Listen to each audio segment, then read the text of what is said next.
మెదడులో మెదిలే. ఎందుకు దీన్ని ఎత్తి పట్టుకుని చెబుతున్నాను అంటే, మనకంటే మొట్టమొదటగా మాటలను, దేవుడి మాటలను అందుకున్నవారు, ప్రింటింగ్ యంత్రాన్ని కనుబెట్టుకున్నవారు, బైబిల్ను మొట్టమొదటగా ప్రింటింగ్ వేసుకున్నవారు, చేతికి తెచ్చుకున్నవారు, మూల్యాన్ని వెల చెల్లించి బైబిల్ను కొన్నవారు, బైబిల్ని చదివినవారు, బోధకులను మొదటగా అందిపుచ్చుకున్నవారు, బైబిల్లో మాటలు ఏంటో పరిచయం చేసుకున్నవారు మరి పాశ్చాత్యులైనప్పుడు దేవుని పిల్లల ఇదిగో ఇశ్రాయేలీలకి ఎలాగందాయో రేఖాబీల కంటే ముందుగా, మనకంటే ముందుగా ఆ పాశ్చాత్య దేశాల్లో ఉన్నటువంటి తెల్లవాళ్ళకి అందాయి దేవుని పిల్లలారా. ఇలా అందినప్పుడు వారి పరిస్థితి కూడా నిజంగా ఆలోచిస్తే, ఇశ్రాయేలీలకు ఏ గతి అయితే పట్టిందో తదనంతరం మాటలు తీసుకున్న తర్వాత ఈ పాశ్చాత్య దేశాల వారికి కూడా ప్రస్తుత పరిస్థితి అలాగే ఉంది. దేవుని వాక్యం జాన్ గూటన్బర్గ్ ద్వారా అక్షయంత్రాన్ని కనుగొన్న తర్వాత, పేపర్ మీద ముద్రణను వేసిన తర్వాత, చేతుల్లోకి తెచ్చుకొని చదువుకున్న ఆ మొదటి తరాలలో ఉన్నవారు బాగున్నారేమో కానీ, తర్వాత వచ్చేసరికి మరి పరిస్థితి భక్తి సన్నగిలిపోయి ప్రస్తుతం ఏ స్థితికి వారు వెళ్ళారు అంటే, పాశ్చాత్య దేశాలలో తలమానికంగా ఉంటున్నది, ప్రపంచం మీద పెత్తనం చెలాయిస్తున్నది, ప్రపంచాన్నంతటిని కూడా ఇండైరెక్ట్గా ఆజ్ఞలు జారీ చేసి మరి పాలిస్తున్నదని చెప్పుకోవాలి. ఆ దేశం ఏ దేశం అంటే, ఒకనాటి ఇంగ్లాండ్ దేశం కాదు, మరి హిట్లర్ పరిపాలించిన జర్మనీ దేశం కాదు, కానీ అమెరికా దేశం, యునైటెడ్ స్టేట్స్ ఆఫ్ అమెరికా అనేటువంటి ఒక దేశం ఈరోజు ప్రపంచ దేశాలన్నిటి మీద పెత్తనం చెలాయిస్తుంది, దౌర్జన్యం కూడా చేస్తుంది ఇష్టం వచ్చినప్పుడు. మీరు ఆలోచించండి దేవుని పిల్లలారా. ఈరోజు మొదటగా దేవుడి మాటలు అందుకున్న వారు కూడా ఉన్నారు. మరి ప్రపంచంలో అన్నిటికంటే లేటెస్ట్ బైబిల్, లేటెస్ట్ వర్షన్స్, రకరకాలైనటువంటి క్వాలిటీతో కోట్ల రూపాయలు విలువ చేసే బైబిళ్ళు, ప్రపంచానికి ఎక్కువ సువార్థికులను పంపించినటువంటి చరిత్ర, గాడ్ బ్లెస్డ్ అమెరికా అనే మాట కూడా అమెరికా దేశానికి సొంతం చేసుకుంది. పిల్లారా, నేటి అమెరికా పరిస్థితి ఎందుకు నేను మీ కళ్ళ ముందుకు తీసుకొస్తున్నాను అంటే, ఈ వారంలో ఒక 3-4 రోజుల ముందు నా వాట్సాప్ నెంబర్కి ఒక మెసేజ్ వచ్చిందండి. ఏంటి ఆ వాట్సాప్ అంటే, ఒక గ్రూప్లో నేనున్నాను. ఆ గ్రూప్లో కొన్ని వందల మంది ఉన్నారు. మరి పిల్లలు ఎవరో పెట్టారు. ఏంటి అని చూస్తేనండి, ఆ న్యూస్ చూసిన తర్వాత నేను షాక్ అయిపోయాను. ఏంటి ఆ న్యూస్ అంటే, అమెరికా దేశంలో ఉన్నటువంటి ఆ సంయుక్త రాష్ట్రాలలో ఉన్నటువంటి అనేకమైన రాష్ట్రాలలో కాలిఫోర్నియా అనేటువంటి ఒక రాష్ట్రం ఉందండి. కాలిఫోర్నియా, వాషింగ్టన్, లాస్ ఏంజల్స్, అలాగా కాలిఫోర్నియా అనేది కూడా ఒక రాష్ట్రం దేవుని పిల్లలారా. మరి ఈ కాలిఫోర్నియా రాష్ట్రం గురించి వచ్చిన మెసేజ్ ఏంటంటే, ఆ అమెరికా దేశంలో పాశ్చాత్య మిగతా దేశాల్లో కూడా పేరెన్నికగినటువంటి ఆ న్యూస్లో వచ్చినటువంటి ఒక వార్తని యాజ్ ఇట్ ఈజీగా మన వారు ఇంటర్నెట్లో పెట్టారేమో ఆ పాశ్చాత్యులు, దాన్ని డౌన్లోడ్ చేసి అన్ని గ్రూపులకు షేర్ చేశారు. ఇంతకు ఆ వార్తల యొక్క సారం, ఆ ఇంగ్లీష్ ఒక ఆవిడ లేడీ ఆ వార్తలు న్యూస్ రీడర్ చదువుతోంది షూట్ వేసుకొని. అలా చదువుతూ ఆ పార్లమెంటు, కాలిఫోర్నియాలో ఉన్నటువంటి ఆ అసెంబ్లీయో ఆ పార్లమెంట్ ఏదో ఉంటుంది కదండి, ఏదో ఒకటి మొత్తానికి పెద్దలందరూ కూడా కూడుకోవడానికి ఏదో పెట్టుకుంటారు కదా, టేబుల్, రౌండ్ టేబుల్ ఏదో హాల్ పెట్టుకుంటారు. వారు ఏమని తీర్మానం చేశారు అంటే, మరి అక్కడ ఉన్నటువంటి అసెంబ్లీయో లేకపోతే ఆ పార్లమెంటో వారు ఏ నిర్ణయానికి వచ్చారో ఆ ఎంపీలు మాట్లాడుతూ ఆవిడ చెబుతుంది. ఏంటి ఆ న్యూస్ అంటే, కాలిఫోర్నియా రాష్ట్రంలో ఉన్నటువంటి వారు, ఆ రాష్ట్ర ప్రజలతో పాటు ఆ రాష్ట్ర పెద్దలు, అధికారులు, మరి ఎమ్మెల్యేలు, ఎంపీలు ఉంటారు కదండి, వారందరూ కూడా ఆ సభలో, చట్టసభలో ఒక తీర్మానానికి వచ్చారట. ఏంటంటే ఆ తీర్మానం అంటే, బైబిల్ను కాలిఫోర్నియా రాష్ట్రంలో నుంచి అది ఇంకెప్పుడు కాలిఫోర్నియా రాష్ట్రంలో కనబడకుండా, దాని గురించినటువంటి మాటలు వినపడకుండా, మరి స్కూల్స్లో కానీ ఎక్కడే కానీ ఆ పదాలు కూడా కనబడకుండా చెయ్యాలి అన్నటువంటి ఒక నిర్ణయానికి వచ్చారు వారు. ఆ రాష్ట్రంలో నుంచి బైబిల్ నిషేధించాలి, ఈ రాష్ట్రంలో బైబిల్ ఉండడానికి వీలు లేదు, మా రాష్ట్రంలో బైబిల్ ప్రజలు చదవటానికి వీలు లేదు అన్నటువంటి ఒక నిర్ణయానికి వచ్చారండి వారు.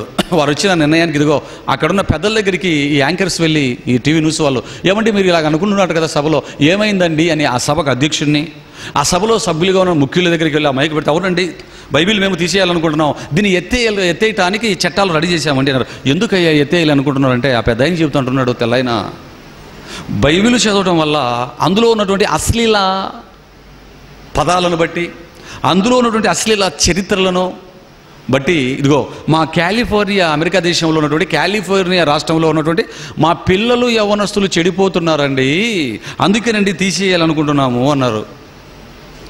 విన్నారా దేవుని పిల్లలారా?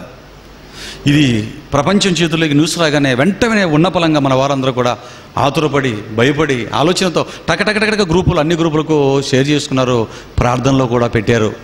ఆలోచించండి దేవుని పిల్లలారా, ఆలోచించండి పిల్లలు. ఏమండి, ఎందుకు వీరు ఈ నిర్ణయానికి వచ్చారు? ఈ కాలిఫోర్నియాలో ఉన్నటువంటి తెల్లోళ్ళు, ఈ పాశ్చాత్యులు, ఈ సభలో ఉన్నటువంటి పెద్దలు ఇంతటి నిర్ణయానికి రావడానికి కారణం ఏంటి అని ఆలోచిస్తేదో అశ్లీలత ఎక్కువదటండి బైబిల్లో. పిల్లరా, మీరేమి అనుకోకపోతే ఒక మాట అడుగుతాను, చెప్పండి. అశ్లీలత ఉండేది అమెరికా దేశపు ప్రజలలోనా, బైబిల్లోనా? ఒక పురుషుడికి ఒకే భార్య అని చెప్పింది అమెరికా రాష్ట్రమా, బైబిల్ చట్టమా? నీ భార్యను తప్ప పరాయి స్త్రీని మోహపు చూపు కూడా చూడకూడదు అన్నటువంటి ఆ యాక్టు, ఆ మాట అమెరికా చట్టాల్లో ఉందా, బైబిల్ మాటల్లో ఉందా? ఆలోచించండి దేవుని పిల్లరా.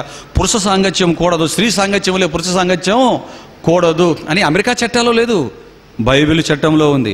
జంతువులతో పోకూడదు అని అమెరికా చట్టంలో లేదు, దేవుడి మాటల్లో ఉంది. ఏమండి, ఇవన్నీ కూడా ఉన్నది ఎక్కడంటే అమెరికా చట్టంలో. మగవాళ్ళను మగవాళ్ళు చేసుకోవడం, ఆడవాళ్ళని ఆడవాళ్ళని చేసుకోవడం. మన లాస్ట్ వీక్ ఎప్పుడు మీకు పేపర్ చూపించాను కదా, ఒక 13,000 కుర్రాడు, 13 ఏళ్ళ అబ్బాయి 17 సంవత్సరాల అమ్మాయితో బిడ్డను కని, ఆ బిడ్డలు ఇద్దరు కూడా మరి మీడియా ముందుకు రావడం కూడా మీరు విన్నారు దేవుని పిల్లలారా. వివాహ పద్ధతిని విడిచిపెట్టి కాంట్రాక్ట్ మ్యారేజెస్కి వెళ్ళిపోయి ఇప్పుడు భయంకరంగా డేటింగ్ సంస్కృతిలోకి వచ్చి, ఏమండి, ఎవరు తల్లో, ఎవరు చెల్లో, ఎవరు పిల్లో, ఎవరు తమ్ముడో, ఎవరు నాన్నో తెలియకుండా కుక్కల కంటే హీనంగా బ్రతుకుతున్న జాతి ఏది భూమి మీద అంటే, ఒక్క మాటలో చెప్పాలంటే రెడ్ లైట్ ఏరియాను తలపించేటువంటి ప్రాంతం ఏదైనా ఉంది భూమి మీద అంటే అదేదో తెలుసా అండి? తక్కువ చెప్పగలిగిన దేశం అమెరికా దేశం. దేవుని పిల్లలారా, నిజంగా ఇంటర్నెట్లో వాళ్ళు పెట్టిన వీడియోస్ కానివ్వండి, వారి వస్త్రధారణ కానివ్వండి, ఆ బీచ్ ఫెస్ట్ అని కానివ్వండి, వీకెండ్ డేస్ అనేటువంటి ఆ పదాలు మనం నెట్లో కొట్టినట్టయితే వాళ్ళ వీకెండ్ డేస్లో వాళ్ళ బ్రతుకులు లైఫ్ స్టైల్ ఎలాగుందో పెట్టారు వీడియోలో. ఏమండి, మీకు మనం చూడలేమండి, అసలు మనకి సిగ్గేస్తుంది.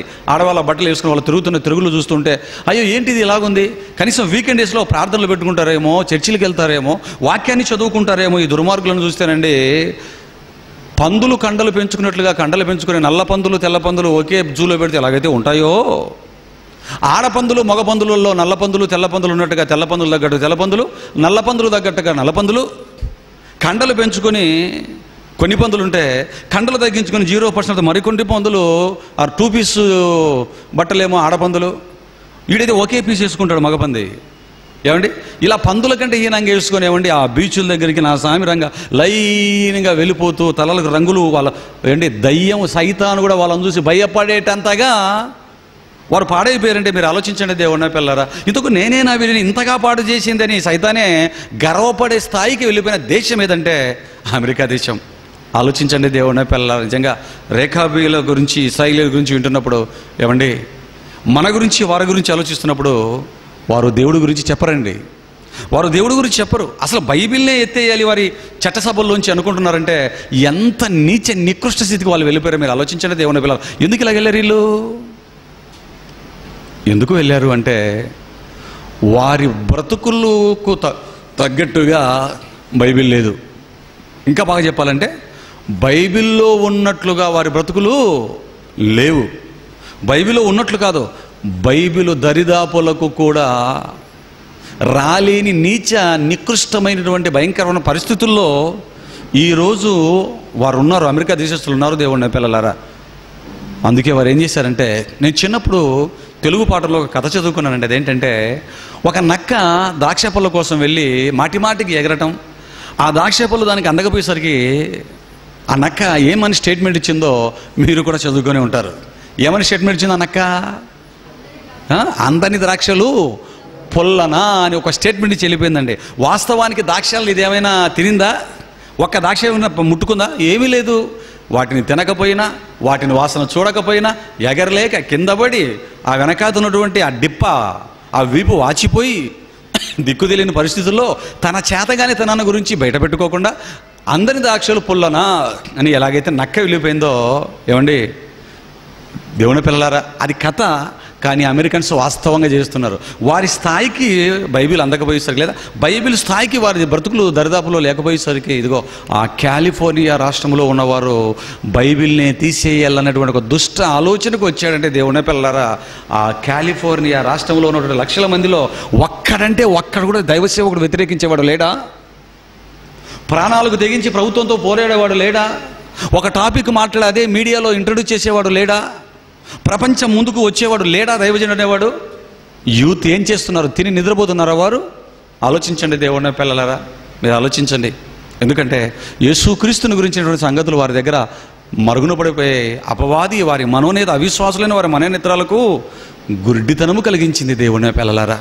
అందుకేనండి ఈరోజు దేవుడి మాటలు చెప్పటానికి, దేవుడి మాటలు చదువుకోవటానికి, దేవుడి గురించి ప్రపంచానికి పరిచయం చేయడానికి నేను చాలా సంతోషపడతానండి. ఎందుకంటే ఒక అమెరికా దేశంలో పుట్టి ఉన్నట్లయితే నేను కూడా దరిద్రపు కల్చర్లో కలిసిపోయేవాడిని ఏమన్నట్టు భయం వాళ్ళని చూస్తున్నప్పుడు కలుగుతుంటుంది. కానీ నిజంగా మనం చాలా గొప్ప వాళ్ళమని చెప్పక తప్పదు దేవుని పిల్లలారా. మన భారతదేశంలో పుట్టడం వలన ఈ భారతదేశంలో ఉన్నటువంటి సంస్కృతి ఒక మంచి సంస్కృతి అవటం వలన బ్రతికిపోయాం దేవుని పిల్లలు. అందుకేనండి యేసుక్రీస్తును ప్రపంచానికి పరిచయం చేసే యోగ్యత ఇదిగో పాత నిబంధన కాలంలో ఇశ్రాయేలుకు వచ్చినప్పటికీ రేఖాబీయుల చేత ఒక పాఠం చెప్పించిన దుస్థితికి వాళ్ళు వెళ్ళిపోయారు. ఈరోజు కూడా ప్రపంచానికి ఇంగ్లీష్ వాళ్ళకు పాఠం చెప్పే ఉన్నతమైన స్థితికి ఈరోజు మనల్ని పెట్టారు. అందుకే వాళ్ళు దేవుడి గురించి చెప్పరండి, వారు దేవుడి గురించి చెప్పరు. వారి బ్రతుకులు చూసిన తర్వాత అదేనండి నాకు అర్థమైంది, మరి మీకేం అర్థమవుతుందో. వారి బ్రతుకులు చూడండి దేవుని పిల్లలారా, ఒక్కడంటే ఒక్కడు కూడా దేవుడి గురించి సరిగ్గా చెప్పరండి వారు. మనం చెబుతాం యేసుక్రీస్తు మనకు అర్థమయ్యాడు, మనం ఉన్నతంగా యేసుక్రీస్తు గురించి మాట్లాడతాం. నిజంగా ఆయన మాటలు ఎంత గొప్ప మాటల్లో, బైబిల్ అనేది ఎంత ఔన్నత్యం కలిగిందో, ఎంత గొప్ప మాటలతో నిండుకొని ఉందో బైబిల్ మరి తెలియచేసే ఒక అద్భుతమైనటువంటి ఒక క్రీస్తు ప్రస్తావించినటువంటి లేఖనాలలో ఉన్నటువంటి సందర్భాన్ని ఈరోజు మరి ఈ ఆదివారం దిన మనకిచ్చిన దేవుడు ఇచ్చిన ఈ శ్రేష్టమైన సమయంలో మరి ఆలోచింపచేయాలని నేను కోరుకుంటున్నాను. దేవుని పిల్లలారా, యేసుక్రీస్తు ఎంత గొప్పవాడో, యేసుక్రీస్తు ఎంత పవిత్రుడో, బైబిల్లో ఉన్నటువంటి వాక్యము కూడా అంతే గొప్పది. బైబిల్లో ఉన్నటువంటి వాక్యము అంతే పవిత్రమైనది అనటంలో ఎటువంటి సందేహము లేదు. మరి అటువంటి పరిశుద్ధ లేఖనాలలో నుంచి ఆ మహానుభావుడైన యేసుక్రీస్తు మాట్లాడిన ఒక మంచి మాటను మరి ఉదయకాల సమయంలో మరి మీరందరూ చూడవలసిందిగా క్రీస్తు పక్షాన్ని నేను వేడుకుంటున్నాను. మత్తయి సువార్త 21వ అధ్యాయం 31వ వచనాన్ని దయచేసి మీ బైబిల్ విప్పి మీరు చూడగలిగితే అక్కడ ప్రపంచ క్రైస్తవ సమాజంలో చాలామందికి అర్థము కాని ఒక ఉన్నతమైన సంగతిని దేవుడు మనకు ఒక పాఠాన్ని అక్కడ రాయించి పెట్టాడు. దయచేసి మత్తయి సువార్త 21వ అధ్యాయం 31వ వచనాన్ని చూడండి దేవుని పిల్లలారా. అందుకు వారు, మత్తయి సువార్త అందరూ తీయండి, మత్తయి సువార్త 21వ అధ్యాయం 31వ వచనం ఇప్పుడు చదవండి నాన్న. అందుకు వారు మొదటివాడే అనేది యేసు సుంకరులను వేశ్యలను మీకంటే ముందుగా దేవుని రాజ్యములో ప్రవేశించుదురని మీతో నిశ్చయముగా చెప్పుచున్నాను అన్నాడు. చూడండి దేవుని పిల్లలారా, ఎవరు ఈ మాటను చెప్పుచున్నది అని చదవబడినటువంటి వాక్య భాగానికి పైకి వెళ్ళి ఆలోచిస్తే సాక్షాత్తు యేసుక్రీస్తు ప్రభువుల వారే ఈ మాటను సెలవిస్తున్నారు. యేసుక్రీస్తు నోట నుంచి జాలువారిన ప్రతి మాట ముత్యము కంటే విలువైనవి దేవుని పిల్లలారా. ఆయన నోరు విప్పాడు అంటే ముత్యాలు మనం ఇలా చేత పట్టుకొనవలసిందే. అటువంటి వ్యక్తి మాట్లాడుతూ చెబుతున్నాడు, మీకంటే ముందుగా సుంకరులను వేశ్యలను మీకంటే ముందుగా దేవుని రాజ్యంలో ప్రవేశించుదురు అని చెప్పాడండి. దేవుని పిల్లలారా, ఈ మాట చదవగానే ఒక అనుమానం అనేది మనకు వస్తుంది, ఒక డౌట్ అనేది మనకు కలుగుతుంది. ఎందుకంటే ఎవరికంటే ఎవరు ముందుగా ఉంటారో దేవుని రాజ్యంలోని యేసుక్రీస్తు వారు ఎక్కడ చెప్తున్నారండి? ఎవరికంటే మీకంటే ముందుగా అన్నాడు.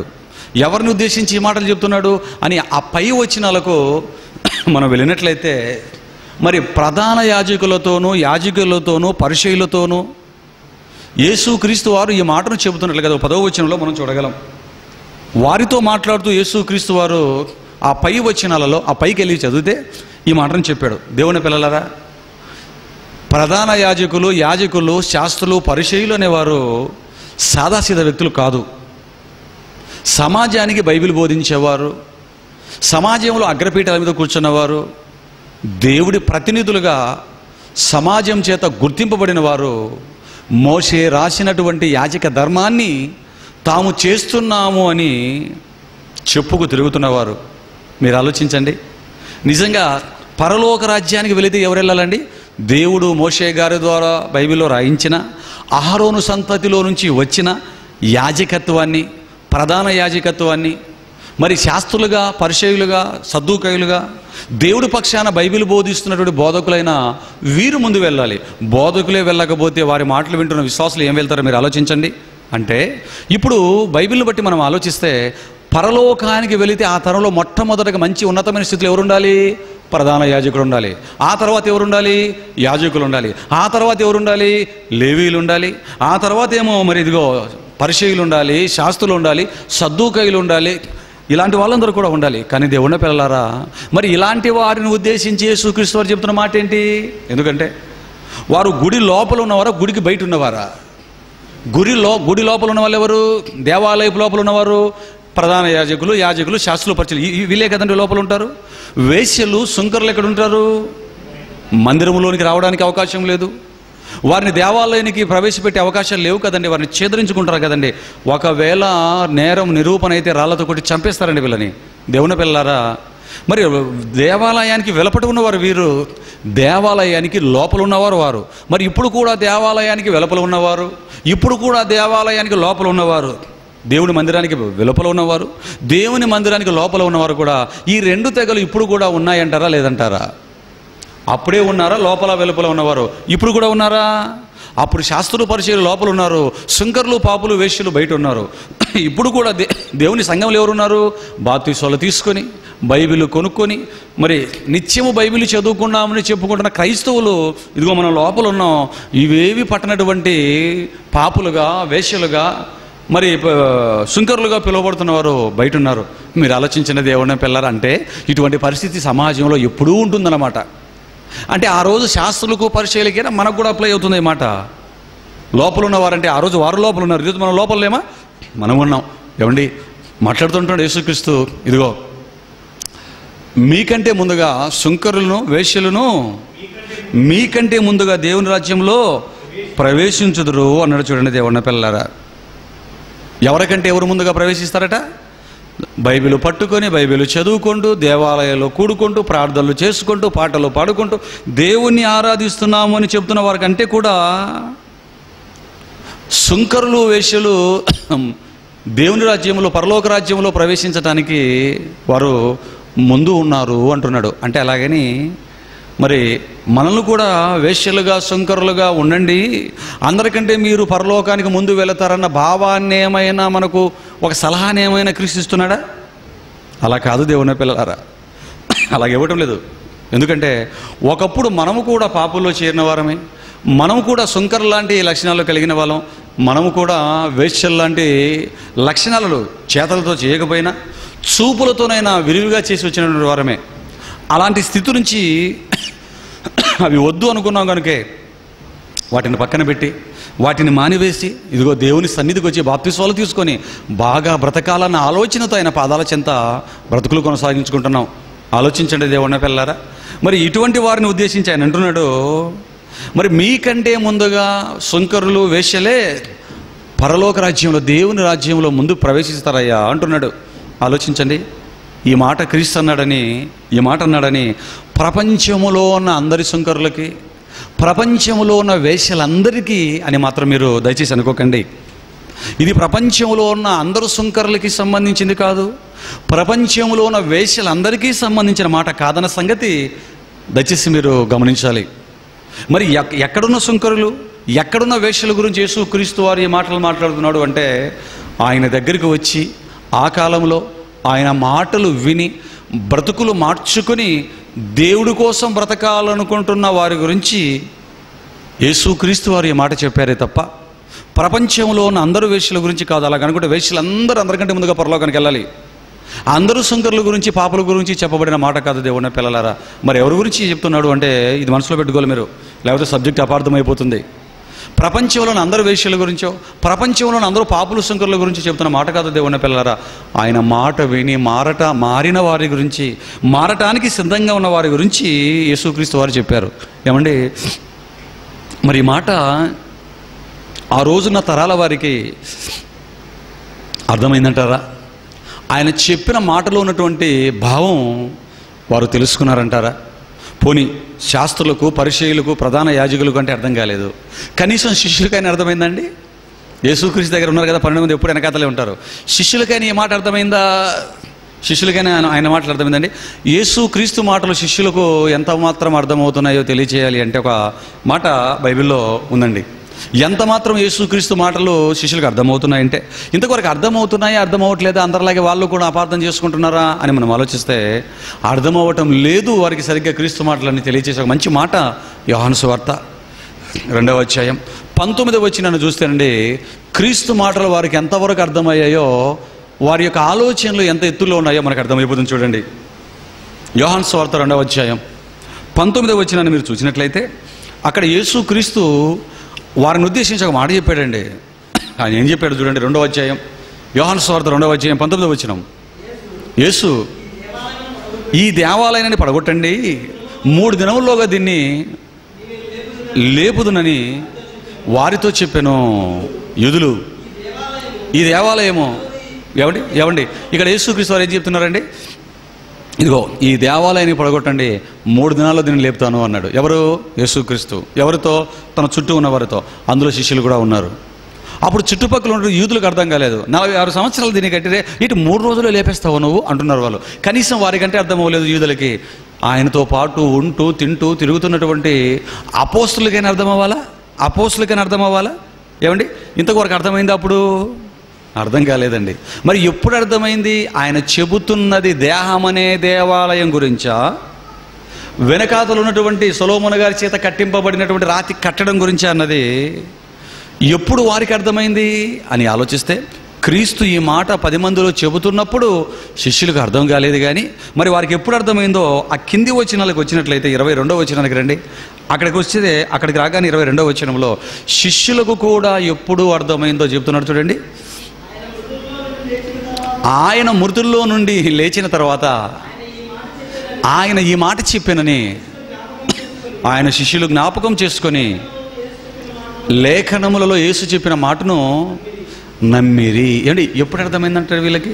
ఎప్పుడు నమ్మారట? ఆయన చెప్పింది ఆలయం గురించి కాదు, మట్టి రాతి కట్టడం గురించి కాదు, దేహం అనే దేవాలయం గురించి ఆయన చెప్పాడన్న సంగతి, మూడు దినాలు దీన్ని పడగొడితే 3వ దినాన లేపుతానన్న సంగతి, వెనకాతలో ఉన్న రాతి కట్టడం గురించి కాదు, తన దేహం గురించి చెప్పాడన్న సంగతి వీళ్ళకి ఎప్పుడు అర్థమైందంట? ఆయన మరణించి తిరిగి లేచిన తర్వాత అర్థమైపోయి అప్పుడు నమ్మారంటే, యేసుక్రీస్తు శరీరధారిగా వారి మధ్యలో ఉండి చెబుతున్న మాటలు చెబుతున్నప్పుడు వారికి అర్థమయ్యాయి అంటారా? అర్థం కాలేదంటారా? అర్థం కాలేదు దేవుని పిల్లలారా, అర్థం కాలేదు. చూడండి, అంతే కనుక చాలా సందర్భాల్లో మనం చూడొచ్చండి. చాలా సందర్భాల్లో మీరు ఆలోచించండి. మరి యేసుక్రీస్తు ఒకసారి మరి ఒక దగ్గర సమరస్త్రీతో మాట్లాడుతున్నాడు. వీళ్ళు ఆహారం తీసుకోవడానికి వెళ్ళారు. ఆవిడ వెళ్ళిపోయింది యేసుక్రీస్తుతో మాట్లాడి. ఆ తర్వాత ఆహారాన్ని తీసుకుని వీళ్ళు వచ్చారు. ప్రభు ఆ ఆహారాన్ని భుజించండి అన్నారు. మీకు తెలియని ఆహారం నాకున్నది అన్నాడు ఆయన. అప్పుడు వీళ్ళు ఏమనుకున్నారు? ఓహో, మేము తెచ్చిన ఆహారం కాకుండా దీనికంటే మంచి ఆహారం ఒకవేళ ఎవరైనా సమీప గ్రామంలో ఉన్నవారు ఆయన తీసుకురావడానికి వెళ్ళారేమో అనుకున్నారు తప్ప, ఆత్మల సంపాదన కోసం యేసుక్రీస్తు ఆ మాట చెప్పాడని సంగతి వాళ్ళకి అర్థమైంది. అప్పటికి చెప్పాడు, మీకు తెలియని ఆహారం నాకు ఉంది అని, నా తండ్రి పన్ని తుదముట్టించితే నాకు నిజమైన ఆహారము పానమని చెప్పిన తర్వాత కానీ వారికి సరిగ్గా అర్థం కాలేదు దేవుని పిల్లలంటే. క్రీస్తు ఉంటున్నప్పటికీ శిష్యులకు కూడా యేసుక్రీస్తు వారు చెప్తున్న మాటలు అర్థం కావట్లేదన్న సంగతి మనకి ఇక్కడ తెలుస్తుంది. అందుకే దేవుని పిల్లలారా, మరి బైబిల్ మనం చదువుతున్నప్పుడు యేసుక్రీస్తు వారి మాటలు మనం వింటున్నప్పుడు, ఎందుకంటే ఈ మాటలు పాశ్చాత్యులకు అర్థం కావండి. పాశ్చాత్యులకు బైబిల్ చదువుతున్నప్పటికీ వారిలో బోధకులు ఉన్నప్పటికీ, చర్చిలకు వెళుతున్నప్పటికీ, ప్రపంచంలో ఎవరి దగ్గర లేనటువంటి బైబిల్ సాహిత్యము, భక్తుల జీవిత చరిత్రలు, కామెంటరీస్ ఏవో బుక్లు, ఇంత బుక్లు రాసుకుని ఉంటారు వాళ్ళు. ఇవన్నీ కూడా తెలుగు భాషలో విరివిగా ఉన్నాయా బైబిల్ మీద అర్థం చేయించడానికి? ఇంగ్లీష్ భాషలో అమెరికా దేశంలో ఎక్కువ ఉన్నాయంటే ప్రపంచంలో ఏ దేశంలో లేనంత బైబిల్ సాహిత్యం ఇదిగో అమెరికా ప్రజల దగ్గర ఉంది దేవుని పిల్లలు. కానీ వారు చెప్పరు దేవుడి గురించి. ఎందుకంటే వారికి యేసు క్రీస్తు అర్థము కాలేదండి.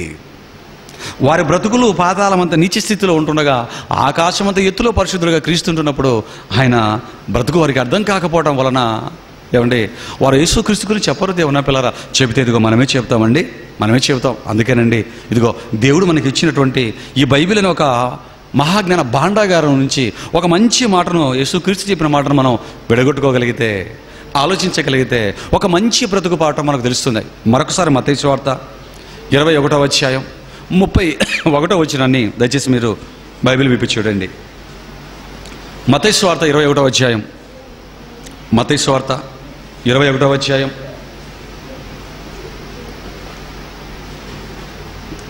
31వ వచనం. యేసు సుంకరులను వేశ్యలను మీకంటే ముందుగా దేవుని రాజ్యములో ప్రవేశించుదురని మీతో నిశ్చయముగా చెప్పుచున్నాను అన్నాడు. చూడండి ఏమండి, ఇక్కడ యేసు క్రీస్తు వారు మాట్లాడుతున్నటువంటి ఈ సుంకరులు, ఈ వేశ్యలు అనగానే ప్రపంచంలో ఉన్నటువంటి వేశ్యలందరూ, ప్రపంచంలో ఉన్న సుంకరులందరూ కాదన్న సంగతి మనం జాగ్రత్తగా మనసులో పెట్టుకోవాలి. మరి ఎవరి గురించి చెబుతున్నాడు? ఎవరి గురించి చెప్తున్నాడు ఈ మాటల్ని? ఆయనతో పాటు ఉంటూ ఆయన మాటలు విని మారిపోయి దేవుడి పనిలోకి వచ్చినటువంటి వారిని మనసులో పెట్టుకొని మరి చెప్తున్నాడు. మరి నిజంగా యేసుక్రీస్తు చెప్తున్నటువంటి మాటను మనసు పెట్టి మనం ఆలోచిస్తే నిరంతరం బైబిల్ చదువుకుంటూ మందిరం లోపల ఉంటున్న వాడికి, బాప్తిస్వాలు తీసుకుని దేవుడి కోసం బ్రతకాలనుకుంటున్న వారికంటే కూడా మరి ఈ సుంకరులు, వేశ్యలు పరలోక రాజ్యంలో మనకంటే ముందు ప్రవేశిస్తారా? అసలు ఎలా సాధ్యం ఇది? ఈయన ఏ మాట చెప్పాడంటే అసలు ఏ ఆలోచనతో చెప్పాడు? ఎందుకంటే యేసుక్రీస్తు చెప్పాడంటే అది 100% కరెక్ట్ ఉంటుంది. మనం అర్థం చేసుకోవటంలో ఆధారపడి ఉంటుంది ఆ మాటని. మీరు ఆలోచించండి. ఇంతకు మనకంటే ముందుగా ఈ వేశ్యలు, ఈ సుంకరులు ఎలాగెళ్తారు అని మనం ఆలోచిస్తానండి. ఇదిగో ఎలా మనకంటే ముందు వారు ప్రవేశిస్తారు. ప్రవేశించవలసిన ముందు నమ్మిన మనకంటే కూడా మనం ప్రవేశించాలి వారికంటే ముందు. కానీ మనల్ని బీటౌట్ చేసి వారు, మనల్ని వెనకేసి వాళ్ళెరా మనకంటే ముందు దేవుని రాజ్యంలో ప్రవేశిస్తారో. నిజంగా క్రీస్తు చెప్పిన మాటను మరి మన కళ్ళ ముందు పెట్టుకొని జాగ్రత్తగా మనసు పెట్టి పరిశోధనాత్మకమైనటువంటి దృక్పథంతో ఆ మాటను మనం నిజంగా తెలుసుకోవాలని చదివితే, పరిశీలిస్తే నిజంగా అండి యేసుక్రీస్తు చెప్పిన మాట తప్పు కాదు అని, అది ఎంత గొప్ప మాట చెప్పాడో వారిని చూసి బ్రతుకులు దిద్దుకోవలసిన అవసరత మనకున్నదన్న సంగతి మనం గ్రహిస్తాం. ఇంతకు సుంకరులు, వేశ్యలు మనకంటే ముందు ఎలా పరలోక రాజ్యంలోకి ప్రవేశిస్తారబ్బా అని క్రీస్తు చెప్పిన మాటను ఆలోచిద్దాం. మరి ఒక మంచి మాట లూకాసు వార్త 18వ అధ్యాయాన్ని మీరు చూడగలిగితే, లూకాసు వార్త 18వ అధ్యాయం, లూకాసు వార్త 18వ అధ్యాయం 10వ వచనం నుంచి చూద్దాం. ఆ తర్వాత 13వ వచనానికి వద్దాం. దేవుని పిల్లలారా, లూకాసు వార్త 18వ అధ్యాయం 10వ వచనం నుంచి మనం చూడగలిగితే అక్కడ రాయబడినటువంటి మాటలు మనం చదువుతున్నప్పుడు ఇద్దరు వ్యక్తుల గురించి యేసుక్రీస్తు ప్రభువుల వారు చెబుతున్నారు. చూడండి లూకాసు వార్త 18వ అధ్యాయం 10వ వచనం చదవండి ఎవరైనా. ప్రార్థన చేయుటకై ఇద్దరు మనుషులు దేవాలయానికి వెళ్ళారట. ఏమండి, ప్రార్థన చేయటానికి ఇద్దరు వ్యక్తులు ఎక్కడికి వెళ్ళారు? దేవాలయంలోనికి వెళ్ళారటండి. ఆ వెళ్ళిన వారు ఎవరంటే 2 కేటగిరీలకి, 2 వర్గాలకు సంబంధించిన ఉన్నటువంటి వ్యక్తులుగా అక్కడ చెప్తున్నాడు. వారిలో ఒకడు ఎవరట? పరిసయ్యుడు, ఒకడు సుంకరి అన్నాడు. ఎవరట? ఒకడు పరిసయ్యుడు, రెండవ వ్యక్తి ఎవరు? సుంకరి. ఈ ఇరువురు కూడా దేవాలయంలో దేవుడి దగ్గరికి ప్రార్థన చేయటానికి వెళ్ళారండి. ఆ ఇద్దరు ఏమని ప్రార్థన చేశారో దాన్ని రాయిస్తున్నాడు చూడండి. ఇదిగో వారిలో మొదటివాడైనటువంటి పరిసయ్యుడు నిలవబడి, ఏంటి పరిసయ్యుడు అంటే ఎవరో తెలుసు కదా మీకు? పరిసయ్యుడు అంటే ఎవరో తెలుసు కదా దేవుని పిల్లలారా? ఎందుకంటే ఇక్కడ ప్రార్థన చేస్తున్న వ్యక్తుల యొక్క బ్యాక్గ్రౌండ్ కూడా దేనికి సంబంధించిన వారో కూడా మనం తెలుసుకోవడం అవసరం దేవుని పిల్లలారా. పరిసయ్యుడు అన్నాడు. పరిసయ్యుడు అంటే ఎవరు అని మనం ఆలోచిస్తే యూదుల్లో ఉన్నటువంటి అత్యున్నతమైనటువంటి ఆ వర్గాలలో లేదా తెగలలో మరి ఒక తెగే ఈ పరిచయులు. ప్రధాన యాజకుల తర్వాత సమాజానికి బైబిల్ బోధించేవారు, సమాజానికి దేవుడి మాటలను అందించేవారు, బోధకులుగా ఉన్నవారు. ఇంకా వీళ్ళ గురించి బాగా ఆలోచించాలంటే నియమనిష్టలు ఎక్కువగా కలిగిన వారు, నిష్ఠ కలిగినటువంటి వర్గానికి సంబంధించిన వారు. పౌలు గారి గురించి మనకు తెలుసు. అపోస్తులైన పౌలు గారు కూడా మరి పరిచయలో తెగకు చెందినవాడే. బైబిల్ బాగా నేర్చుకుంటారండి వీరు. పిల్లరా, బైబిల్ చదవటమే, బైబిల్ బోధించడం వీరు పని. మరి అలా బైబిల్ను బోధించగలిగినటువంటి సామర్థ్యం ఉన్నటువంటి ఈ పరిచయుడు మరి ప్రార్థన చేయడానికి వచ్చి, ఈ బైబిల్ తెలిసిన సమాజానికి బైబిల్ బోధించవలసిన మార్గదర్శకుడు ఉండవలసినటువంటి ఈ పరిచయుడు ఏమని ప్రార్థన చేస్తున్నాడో ఆ కింది మాటల్లో యేసు క్రీస్తు వారు చెబుతున్నారు. దయచేసి చూడండి ఏమని చెప్తున్నాడో. ఆ పరిచయుడు వచ్చి ఏమని ప్రార్థన చేస్తున్నాడు దేవాలయంలోని కంటే, దేవా, నేను చోరులను, అన్యాయస్తులను, వ్యభిచారులనైనా, ఇతర మనుష్యుల వలనైనను, ఈ సుంకరి వలనైనను ఉండనందుకు నీకు కృతజ్ఞతాస్తుతులు చెల్లించుకుంటున్నాను. వారమునకు 2 మార్లు ఉపవాసం ఉంటున్నాను. నా సంపాదన అంతటిలో 10వ వంతు చెల్లించుచున్నానని తనలో తాను ప్రార్థన చేసుకున్నాడు. చూడండి, దేవుడికి ప్రార్థిస్తున్నాడు. ఏమండి, ఈ పరిచయుడు ప్రార్థనలో ఏం కనపడుతుందండి? దేవుడికి చెబుతున్నాడండి. ఏమని చెప్తున్నాడు ప్రార్థనలో దేవుడికి? ఇదిగో, నేను ఈ చోరులు అంటే దొంగల వలె ఉండట్లేదు, నేను అన్యాయస్తుల వలె ఉండట్లేదు, నేను ఆయన ఏమేమి చేయటం లేదో దేవుడికి చెప్తున్నాడండి.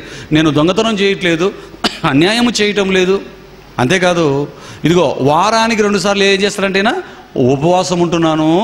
అంతకంటే ఇంకా నేను ఏం చేస్తున్నానంటే నా సంపాదన అంతటిలో నీకు ఇదిగో 10వ భాగం 10వ వంతును తూచా తప్పకుండా నీకు చెల్లిస్తున్నాను అని చెప్తున్నాడు. చూడండి దేవుని పిల్లలారా, మీరు ఆలోచించండి. అంటే అతను ఏమైతే చేస్తున్నాడో అవన్నీ దేవుడి దగ్గరకు వచ్చి జ్ఞాపకం చేసుకొని మాట్లాడుతున్నాడు. పిల్లరా, అవసరం అంటారా? ఇది అవసరం అంటారా? దేవుడి దగ్గరకు వచ్చి చెప్పుకోవటం అవసరం అంటారా?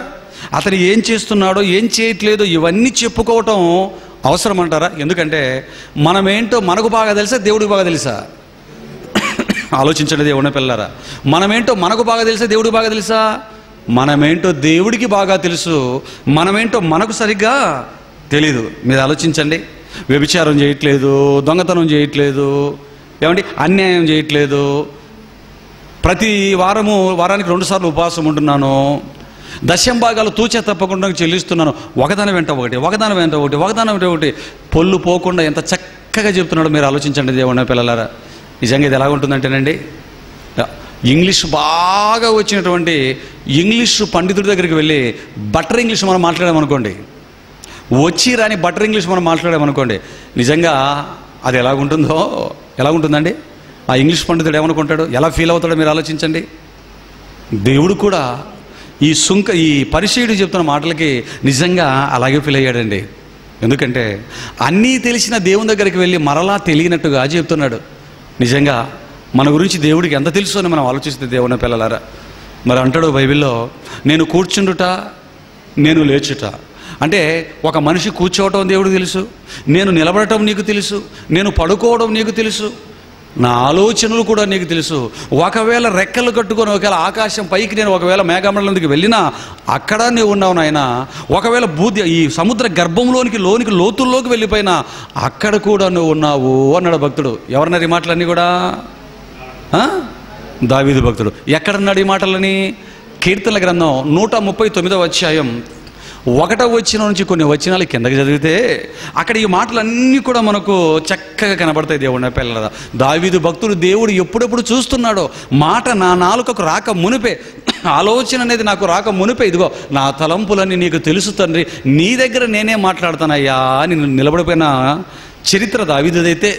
ఏమండి, అటువంటి యూదుల్లో పుట్టి, అటువంటి ఇశ్రాయేలు గోత్రాల్లో పుట్టి, పరిసయ్యుల తెగలో పుట్టినటువంటి ఈ వ్యక్తి వచ్చి దేవుడి దగ్గరికి ఇవన్నీ చెప్తున్నారంటే, ఒక పరిచయుడుగా, బైబిల్ తెలిసిన వ్యక్తిగా, నిష్ఠాగరిష్ఠుడిగా, బైబిల్లో ఉన్నటువంటి ఆ 39 పుస్తకాల్లో ఉన్న మాటల్ని ప్రతిదినము నేర్చుకుని పెరిగినటువంటి ఈ పరిచయుడికి కీర్తనల గ్రంథం 139వ అధ్యాయం 1వ వచనం నుంచి మాటలు తెలుసంటారా, తెలియదంటారా? తెలుసంటారా, తెలియదంటారా? చెప్పండి. మనకంటే ముందు చదువుకున్నాడు. మనకంటే ముందు నేర్చుకున్నాడు పరిచయుడిగా. మరి తెలిసినప్పటికీ మరలా ఎందుకు చెప్తున్నాడు? తెలిసినప్పటికీ అన్నీ తెలుసని దేవుడు చెబుతున్నా, వాక్యంలో వ్రాయబడి ఉన్నా మరలా ఎందుకు చెప్తున్నాడు ఈ పరిచయుడు? ఎందుకు చెబుతున్నాడంటే, మనిషికి ఉన్నటువంటి ఒక లక్షణం, చెడ్డ లక్షణం ఏంటంటే, మనిషికి ఉన్న ఒక చెడ్డ లక్షణం ఏంటంటే తాను చిన్న పని చేసినా గొప్పగా చెప్పుకోవాలి అనుకుంటాడు. ముఖ్యంగా దేవుడి దగ్గరికి వచ్చేసరికి దేవుడికి తన గురించి తాను ఇంట్రడ్యూస్ చేసుకోవాలి అనుకుంటాడు. దీన్ని ఏమంటారు మీరు ఆలోచించండి దేవుని పిల్లలారా, దీన్ని ఏమంటారు మీరు ఆలోచించండి. అన్నీ తెలిసిన దేవుడి దగ్గరకు వచ్చి చెబుతున్నాడు అంటే, తన గొప్పతనాన్ని దేవుడికి వివరించుకుంటున్నాడు, నిలబడుకొని చెప్పుకుంటున్నాడు అంటే పరిచయుడికి ఏమర్థమైందో మీరు ఆలోచించండి దేవుని పిల్లలారా, మీరు ఆలోచించండి. ఇలా మాట్లాడాడు ఏమండి, ఇంతకు దేవుడు ఈయనని అంగీకరించాడా? ఈయన ప్రార్థనని స్వీకరించాడండి అంటే ఎంత ఒళ్ళు తెలియకుండా మాట్లాడుతున్నాడో మీరు ఆలోచించండి. అది తెలియక మాట్లాడుతున్నాడా, తెలిసి మాట్లాడుతున్నాడా, ఎవరి దగ్గరికి వచ్చాను, ఏం మాట్లాడుతున్నాను అన్నటువంటి కనీస స్పృహ ఈ పరిచయుడికి ఉందో లేదో మీరు ఆలోచించండి దేవుని పిల్లలారా. ఏమండి, ఆ తర్వాత కిందికి వచ్చి మీరు చదివినట్లయితే ఇక సుంకరి కూడా అక్కడికి వచ్చి ప్రార్థన చేసుకుంటున్నాడు. దేవాలయంలోకి పరిచయుడు వచ్చి ఎలాగైతే ప్రార్థన చేసుకున్నాడో, సుంకరి కూడా ప్రార్థన చేసుకోవడానికి దేవుని సన్నిధి కదా ఆ దేవాలయం దగ్గరికి వచ్చేసాడు, దేవాలయంలోకి వచ్చాడు. ఈయన కూడా ప్రార్థన చేస్తున్నాడండి. ఏమండి, ఈ సుంకరి గురించి మనం ఆలోచించినట్లయితే ఏమండి, సుంకరి పరిస్థితి మనం చూసినట్లయితే దేవాలయము దగ్గర పడుతున్న కొద్దీ ఈయనకు అడుగులు పడటం లేదండి. దేవుని దేవాలయం దగ్గర పడుతున్న కొద్దీ నాకు లోపలికి వెళ్ళటానికి కూడా కాళ్ళాడనే పరిస్థితిలో ఈ సుంకరి మిగిలిపోయాడు. మీరు ఆలోచించండి దేవుని పిల్లలారా, దేవుడి ముందు నేను ఏం మాట్లాడాలి, దేవుడికి నేను ఏమని చెప్పుకోవాలి అనేసి తల్లడిల్లిపోయాడు. విరిగి నలిగిన హృదయంతో నిలబడిపోయాడు. చూడండి, దేవుడి ముందు తలెత్తి మాట్లాడటానికి కూడా ధైర్యం సరిపోక మందిరం దేవాలయంలోకి వెళ్ళటమైతే వెళ్ళాడు, కానీ కనీసం ఆయన ముందు నోరు విప్పటానికి కూడా ఆయనకు ధైర్యం సరిపోక ఆయన మాట్లాడుతున్న మాటలు మనం చూసినట్లయితే దేవుని పిల్లలారా, నిజంగా చూసినట్లయితే నిజంగా ఆయన ఏమని మాట్లాడుతున్నాడో, ఎటువంటి ఆలోచనతో తన హృదయాన్ని దేవుడి ముందు కొమ్మరిచ్చుకుంటున్నాడో మీరు ఆలోచించండి. ఎలా బీట్అవుట్ చేస్తున్నాడో, ఎలా వీరందరికంటే కూడా ముందుగా, మనకంటే ముందుగా ఈ సుంకరి దేవుడి పరలోక రాజ్యంలోకి ప్రవేశిస్తున్నాడో తెలియజేసే ఒక మంచి మాటను మీరు 18వ అధ్యాయం లూకాసు వార్త 13వ వచనాన్ని మీరు చూస్తే అక్కడ ఆయన చెప్తున్నాడు దేవుడు. లూకాసు వార్త 18వ అధ్యాయం 13వ వచనానికి రండి. 13వ వచనంలో చెప్తున్నాడు చూడండి. అయితే సుంకరి దూరముగా నిలుచుండి, ఎక్కడ నిల్చున్నాడండి సుంకరి? ఎక్కడ నిల్చున్నాడు? దూరముగా నిలుచుండి అంటే దేవాలయము దగ్గరికి రావటానికి కూడా భయపడిపోతున్నాడండి. దేవాలయపు దగ్గరికి సమీపించటానికి కూడా భయపడిపోతున్నాడు. చూడండి దేవుని పిల్లలారా, దూరముగా నిలుచొని ఆకాశం వైపు కన్నులెత్తుటకైనను ధైర్యము చాలక రొమ్ము కొట్టుకొనుచు, దేవా పాపినైన నన్ను కరుణించుమని పలికెను అన్నాడు. చూడండి దేవుని పిల్లలారా, దేవాలయానికి సమీపించకుండా దూరంగా నించొని ఏమంటున్నాడండి? ఆకాశం వైపు కన్నులెత్తుటగా నేను ధైర్యము చాలక రొమ్ము కొట్టుకుంటున్నాడటండి. దేవుని పిల్లలారా, ఎప్పుడైనా మీరు ఇటువంటి వాళ్ళని చూశారండి? ఇటువంటి మాటలు విన్నారండి? ఏ మాటలు? ఆకాశం వైపు కన్నులెత్తి చూడటానికి కూడా భయపడిపోతున్నామండి, ఆకాశం వైపు కన్నులెత్తి చూడడానికి మేము భయపడిపోతున్నామండి, అంత ధైర్యం మాకు లేదండి అన్నటువంటి వాళ్ళని మీరు ఎప్పుడైనా చూశారండి? ఎక్కడైనా చూసారా? ఇదిగో మేము ఆకాశం వైపు కన్నులు ఎత్తలేకపోతున్నాం, భయపడిపోతున్నామండి అన్నటువంటి వణికిపోయిన వారి గురించి ఎక్కడైనా మీరు చూడడం కానీ వినడం కానీ జరిగిందా చెప్పండి దేవుని పిల్లరా. పోనీ మీరెప్పుడైనా ఆకాశం వైపు చూడడానికి భయపడిన సందర్భాలు ఉన్నాయా? ఆకాశం వైపు కన్నులెత్తి చూడడానికి వణికిపోయిన సందర్భాలు మన జీవితాల్లో ఎప్పుడైనా ఉన్నాయా చెప్పండి దేవుని పిల్లరా. ఎన్నోసార్లు చూస్తాం, రోజు కూడా చూస్తాం. మనం ఈజీగా చూసేస్తున్నాం, పైకి కిందికి మనం కళ్ళు పైకి కిందికి పెట్టేస్తుంటాం. కానీ ఈ సుంకరి చేస్తున్న ప్రార్థన, సుంకరి దేవుని సన్నిధిలో మరి పెట్టుకుంటున్నటువంటి ఆ మొరను జాగ్రత్తగా మీరు గమనించినట్లయితే, ఆకాశం వైపు కన్నులెత్తుటగా నేను ధైర్యము చాలక అన్నాడు. చూడండి, ఎందుకంటే ఆకాశం వైపు కన్నులెత్తి చూడడానికి నాకు భయం ఉండని వాళ్ళు ఎవరు మనకు కనపడరు దేవుని పిల్లలారా, కనపడరు. కానీ సుంకరి ఏమంటున్నాడండి? ఆకాశం వైపు కన్నులెత్తి చూడటానికి భయపడుతున్నాడు అంటే ఆయన ఆకాశం వైపు కన్నులెత్తి చూడడానికి వణికిపోతున్నాడు, భయపడిపోతున్నాడు అంటున్నాడు. మనం రోజు లెక్కలేనన్నిసార్లు ఆకాశం వైపు చూస్తూ ఉన్నామంటే దేవుని పిల్లరా, ఆయనకి ఎందుకు భయం కలిగింది? మనకెందుకు ఆకాశం వైపు చూడాలి అంటే భయం కలగట్లేదు అని ఆలోచిస్తే, ఆయన మనసులో ఉన్న ఆలోచన వేరు, మన మనసులో ఉన్న ఆలోచన వేరు. ఆయన ఆకాశం వైపు కనులెత్తాలడానికి మనసులో ఆలోచిస్తున్న ఆలోచన వేరు, మనం ఆకాశం వైపు చూడడానికి చూస్తున్న చూపులు వేరు. ఎందుకంటే మనం ఆకాశం వైపు చూసేటప్పుడు ఏమేమి ఉన్నాయనుకుంటాం? ఏమున్నాయని ఆకాశం వైపు చూస్తాం మనం? మబ్బులు ఉన్నాయి, సూర్యుడు ఉన్నాడు, చంద్రుడు ఉన్నాడు, నక్షత్రాలు ఉన్నాయి. అదేనా మన ఆలోచన? ఇవి ఉన్నాయన్న ఆలోచనతో మనం చూస్తున్నాం. అందుకే ఏ భయం లేకుండా అనేకసార్లు పైకి చూస్తాం, కింద చూస్తాం, అని లెక్క పెట్టలేని సార్లు ఆకాశంలో చూస్తాం. కనపడితే సూర్యుడు, చంద్రుడు, నక్షత్రాలు, ఆ మబ్బులే కదండి కనపడతాయి. ఈ దృష్టితో మనం ఉన్నాం కాబట్టి భయం లేకుండా, ఏం లేకుండా ఈజీగా చూడగలుగుతాం, మరలా ఈజీగా తలదించుతాం, లెక్కలేని సార్లు ఆకాశం వైపు తల ఎత్తగలుగుతాం. మీరు ఆలోచించండి దేవుడిన పిల్లరా, నిజంగా ఇప్పుడు ఒక్కసారి ఆకాశంలో సూర్యుడు, చంద్రుడు మాత్రమే కాదు, నక్షత్రాలు మాత్రమే కాదు, ఆ నక్షత్రాలకు, సూర్య చంద్రులకు పైనుంచి దేవుడున్నాడు. ఆ పైనుంచి దేవుడు కూడా తన 2 కళ్ళతో మనల్ని చూస్తున్నాడు. మన ప్రతి చర్యను ఆయన గమనిస్తున్నాడు. మనమైనా రాత్రులు నిద్రపోతామేమో కానీ నిద్రపోకుండా 24 గంటలు కళ్ళు విప్పి మనల్ని చూస్తున్నాడు అన్నటువంటి ఆలోచన మనసులో పెట్టుకొని, ఇప్పుడు ఆ ఆలోచన మనసులో పెట్టుకొని ఎప్పుడు మీరు కళ్ళెత్తి ఆకాశం వైపు చూడండి దేవుడిన పిల్లలారా. ఇప్పుడు ఈ ఆలోచన పెట్టుకొని దేవుడు పైనుంచి ఇదిగో కళ్ళతో నన్ను చూస్తున్నాడు, ఈ ఆకాశం అన్నిటికీ పైన సూర్యచంద్ర నక్షత్రాలకు పైనుంచి ఆయన తన దృష్టితో నన్ను చూస్తున్నాడు, అనువును పరీక్షిస్తున్నాడు, నన్ను చూస్తున్నాడు, గమనిస్తున్నాడు అటువంటి ఆ ఆలోచన మనసులో పెట్టుకొని ఇప్పుడు ధైర్యంగా మనం ఆకాశం ఒక వైపు కన్నులెత్తి చూడగలమా అంటారా? చెప్పండి దేవుడిన పిల్లరా. అసలు మనకు గుండెలు సరిపోతాయి అంటారా? ఎందుకు గుండెలు సరిపోతున్నాయి రోజు ఆకాశం వైపు చూడడానికి అంటే, ఆకాశం ఆ పక్క అవతల సూర్యచంద్రులు దాటిన తర్వాత దేవుడు అంటూ ఒక ఆయన ఉన్నాడని, మనల్ని తదేకంగా ప్రతి క్షణము గమనిస్తున్నాడు అన్నటువంటి ఆలోచన మనకు లేదు గనకే మనం ధైర్యంగా చూడగలుగుతున్నాం. కానీ సుంకరి దగ్గరికి వచ్చేసరికి సుంకరి ఎటువంటి ఆలోచనలతో ఉన్నాడండి? ఆకాశం వైపు కన్నులెత్తుటకైనను ధైర్యము చాలక అన్నాడు. చూడండి దేవుని పిల్లలంటే సుంకరి మనసులో ఏముందంటే, సుంకరి మనసులో ఆకాశం వైపు చూడగానే ఆకాశంలో ఎవరున్నారని ఫీల్ అవుతున్నాడు, ఆకాశం నుంచి తనను ఎవరు గమనిస్తున్నారని ఫీల్ అవుతున్నాడండి. సూర్యుడు, చంద్రుడు, నక్షత్రాలు, గ్రహాలు, మబ్బులే కాదు, ఆ ఆకాశానికి అవతల పైన సర్వోన్నతుడైన దేవుడు ఒకడు ఉన్నాడు. ఆయన తన కళ్ళతో నన్ను గమనిస్తున్నాడు. నా బ్రతుకు చూస్తే ఇంత ఘోరంగా ఉంది, ఈ బ్రతుకును చూస్తున్న దేవుడి వైపు, ఆకాశం వైపు కన్నులు ఎత్తటానికి నాకు అసలు ధైర్యం సరిపోతుందా, నాకు అంత ధైర్యం లేదన్నటువంటి ఆలోచనతో తన బ్రతుకును కళ్ళ ముందుకు పెట్టుకుని దేవుడు చూస్తున్నాడు అన్నటువంటి ఒక మంచి ఆలోచన మనసులో కలిగి ఆకాశం వైపు చూడలేకపోతున్నాడటండి సుంకరి. దేవుని పిల్లలారా, జాగ్రత్తగా ఆయన చేసిన ప్రార్థన, ఆయన మనసును మనం ఆలోచిస్తున్నప్పుడు నిజంగా దేవుని నమ్మి బాప్తిస్మాలు తీసుకున్న బైబిల్ చదువుకుంటున్న మనల్ని ఆయన బీట్అవుట్ చేస్తున్నాడా, చేయటం లేదా? మనకంటే దేవుడికి దగ్గర అవుతున్నాడా లేదా? మనకు మించిన దేవుడి జ్ఞానాన్ని సొంతము చేసుకుంటున్నాడో లేదో మీరు ఆలోచించండి దేవుని పిల్లలారా. బైబిల్ తెలియకపోవచ్చు, బైబిల్ 66 పుస్తకాలు తెలియకపోవచ్చు, ఏ పుస్తకం ఎక్కడుందో, ఏ మాట ఎక్కడుందో రెఫరెన్స్లు తెలియకపోవచ్చు, కానీ అన్నీ తెలిసిన వారిని బీట్అవుట్ చేస్తున్నాడు. చూడండి, అందరినీ వెనకేసి వెళ్ళిపోతున్నాడు. ఆకాశం వైపు కన్నులెత్తుటగా నేను నాకు తనకు ధైర్యము చాలక రొమ్ము కొట్టుకొనుచు, దేవా పాపినైనా నన్ను కరుణించు అంటున్నాడు. చూడండి, ఆకాశం వైపు కన్నులెత్తుటకైనను దానికి ధైర్యం చాలక ఏం చేస్తున్నాడండి? రొమ్ము కొట్టుకుంటున్నాడు. చూడండి దేవుని పిల్లరా, రొమ్ము కొట్టుకుంటున్నాడట. ఏమండి, రొమ్ము కొట్టుకొని రోధించటం అనేది ఎప్పుడు చేస్తుంటాం? రొమ్ము కొట్టుకొని రోధించటం అనేది ఎప్పుడు మనం చేస్తుంటామండి? అన్ని సందర్భాల్లో చేస్తామా? ఎంతో దుఃఖము, బాధ కలిగినప్పుడు చేస్తామా? మీరు ఆలోచించండి. ఎప్పుడు చేస్తామంటే, ఇదిగో మన ఒక ఆవిడే 3 పిల్లల తల్లి ఏం చేసిందంటే, వాళ్ళ ఆయన లారీ కింద పడి చచ్చిపోయాడండి.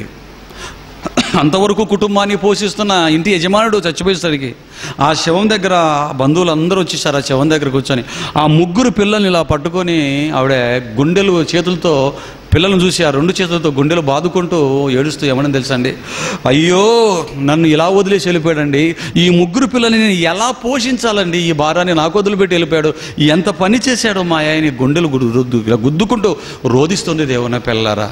అంటే 3 బిడ్డల్ని పుట్టించి పోషించకుండానే చచ్చిపోయినందుకు ఈ బిడ్డల్ని ఎలా పోషించాలి అనేటువంటి ఆలోచనతో రోధించుకుంటూ రొమ్ము గుద్దుకుంటుంది ఒక స్త్రీ అండి.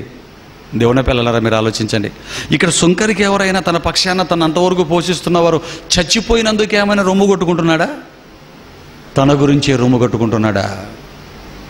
బ్రతుకున్నానన్న ఆలోచన నాకుంది, కానీ నా పాప జీవితం వల్ల దేవుడి దృష్టికి నేనే చచ్చిపోయానన్నటువంటి ఒక ఉన్నతమైన ఆలోచనతో రొమ్ము గుద్దుకుంటూ రోధించుకుంటూ దేవుని ప్రార్థన చేస్తున్నాడు అంటే మీరు ఆలోచించండి దేవుడిన పిల్లలారా, ఎంత ఉన్నతమైన స్థితికి దేవుడి గురించి ఆలోచిస్తున్నాడు. అందుకే 13వ వచనాన్ని మీరు చూడగలిగితే అక్కడ ఏమంటాడు చూడండి, మరొకసారి ఆ మాట చదివితే, అయితే సుంకరి దూరంగా నిలవబడి ఆకాశం వైపు కనులెత్తుటకైనను ధైర్యము చాలక రొమ్ము కొట్టుకొనుచు, దేవా పాపినైనా నన్ను కరుణించుమని పలికెను.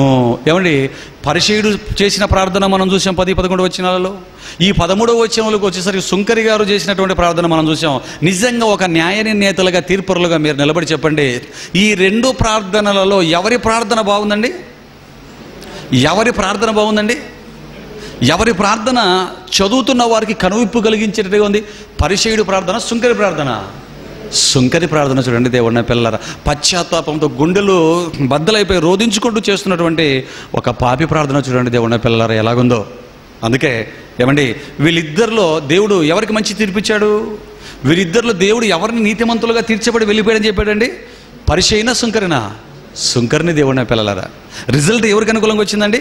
సుంకరికి అనుకూలంగా వచ్చింది చూడండి. అందుకే 14వ వచనాన్ని చదివితే 14వ వచనంలో ఒక మంచి స్టేట్మెంట్ దేవుడు ఇచ్చాడు చూడండి. రిజల్ట్ ఇచ్చాడు.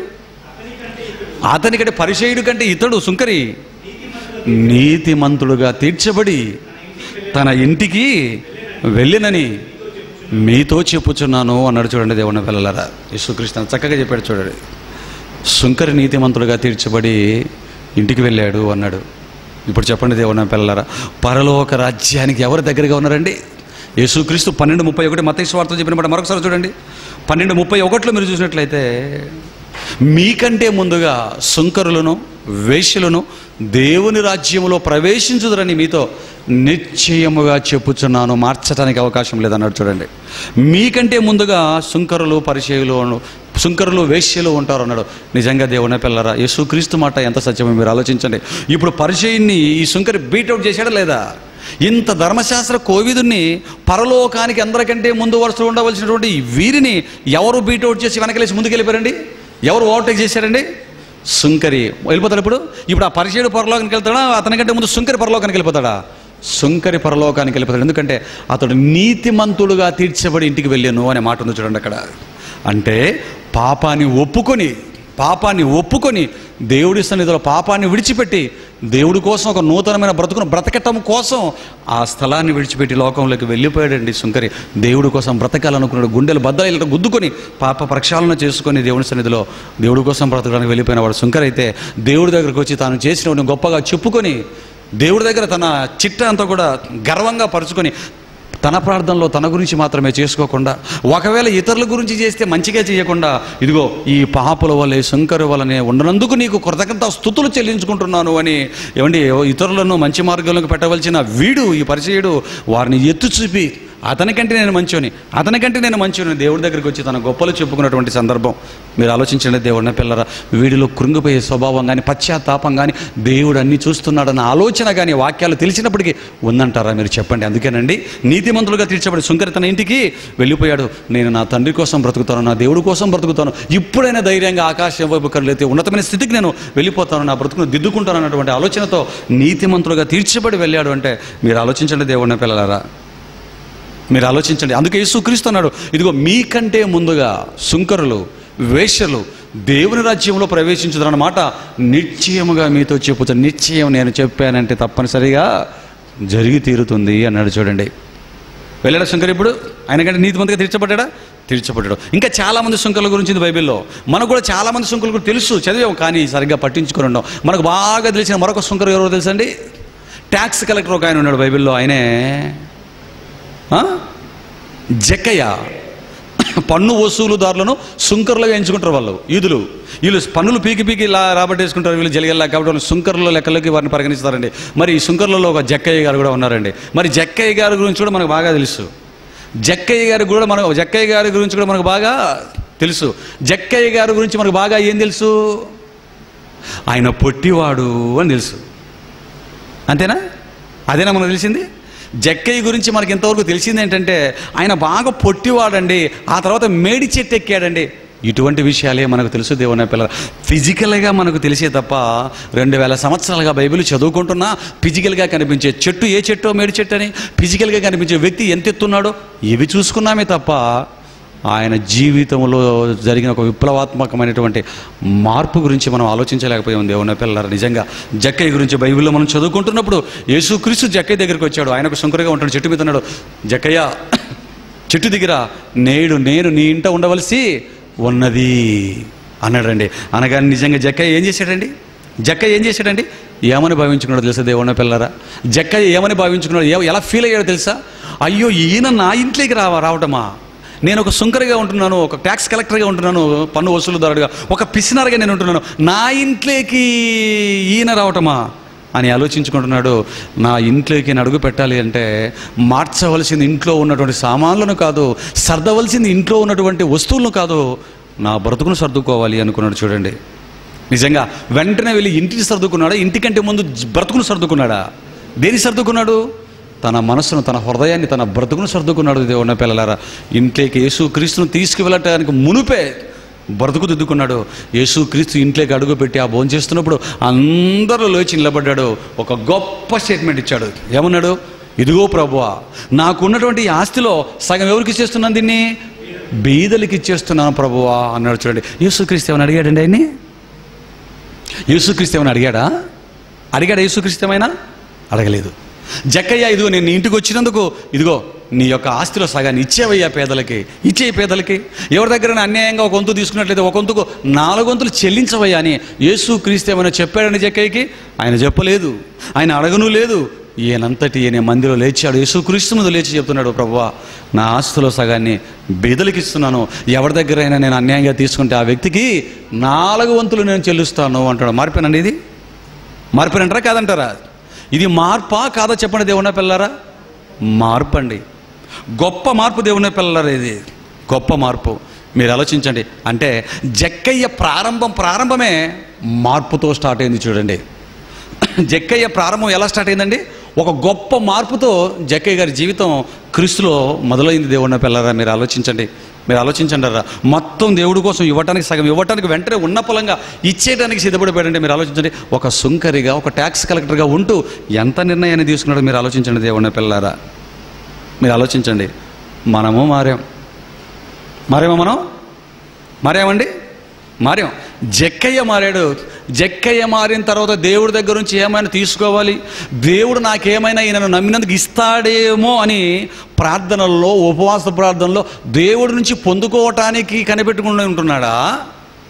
ఏమండి, మారిన వెంటనే దేవుడికి ఇవ్వటానికి ముందుకు వచ్చేసాడు. చెప్పండి దేవుని పిల్లలారా, దేవుడు ఏదో ఇస్తాడన్న ఆలోచనతో దేవుడు నమ్మలేదు జక్కయ్య. దేవుడు ఏదో నాకు ఇస్తాడు, నేను ఐశ్వర్యవంతులుగా చేస్తాడు, ఇదిగో సగ భాగం ఇస్తే దీనికి ఇంకా 100 రెట్లు ఇస్తాడు, ఇంకా నేను మంచి మంచి బిల్డింగ్లు కట్టించుకోవచ్చు, పైకి రావచ్చు అన్నటువంటి ఆలోచన ఎంతంటే ఇంత కూడా జక్కయ్య గారు లేదండి. నేను పేదవాడినైనా పర్వాలేదు, సగం ఇచ్చేస్తాను, మరలా 4 వంతులు ఇచ్చేస్తే ఏముంటుంది చెప్పండి జక్కయ్య దగ్గర?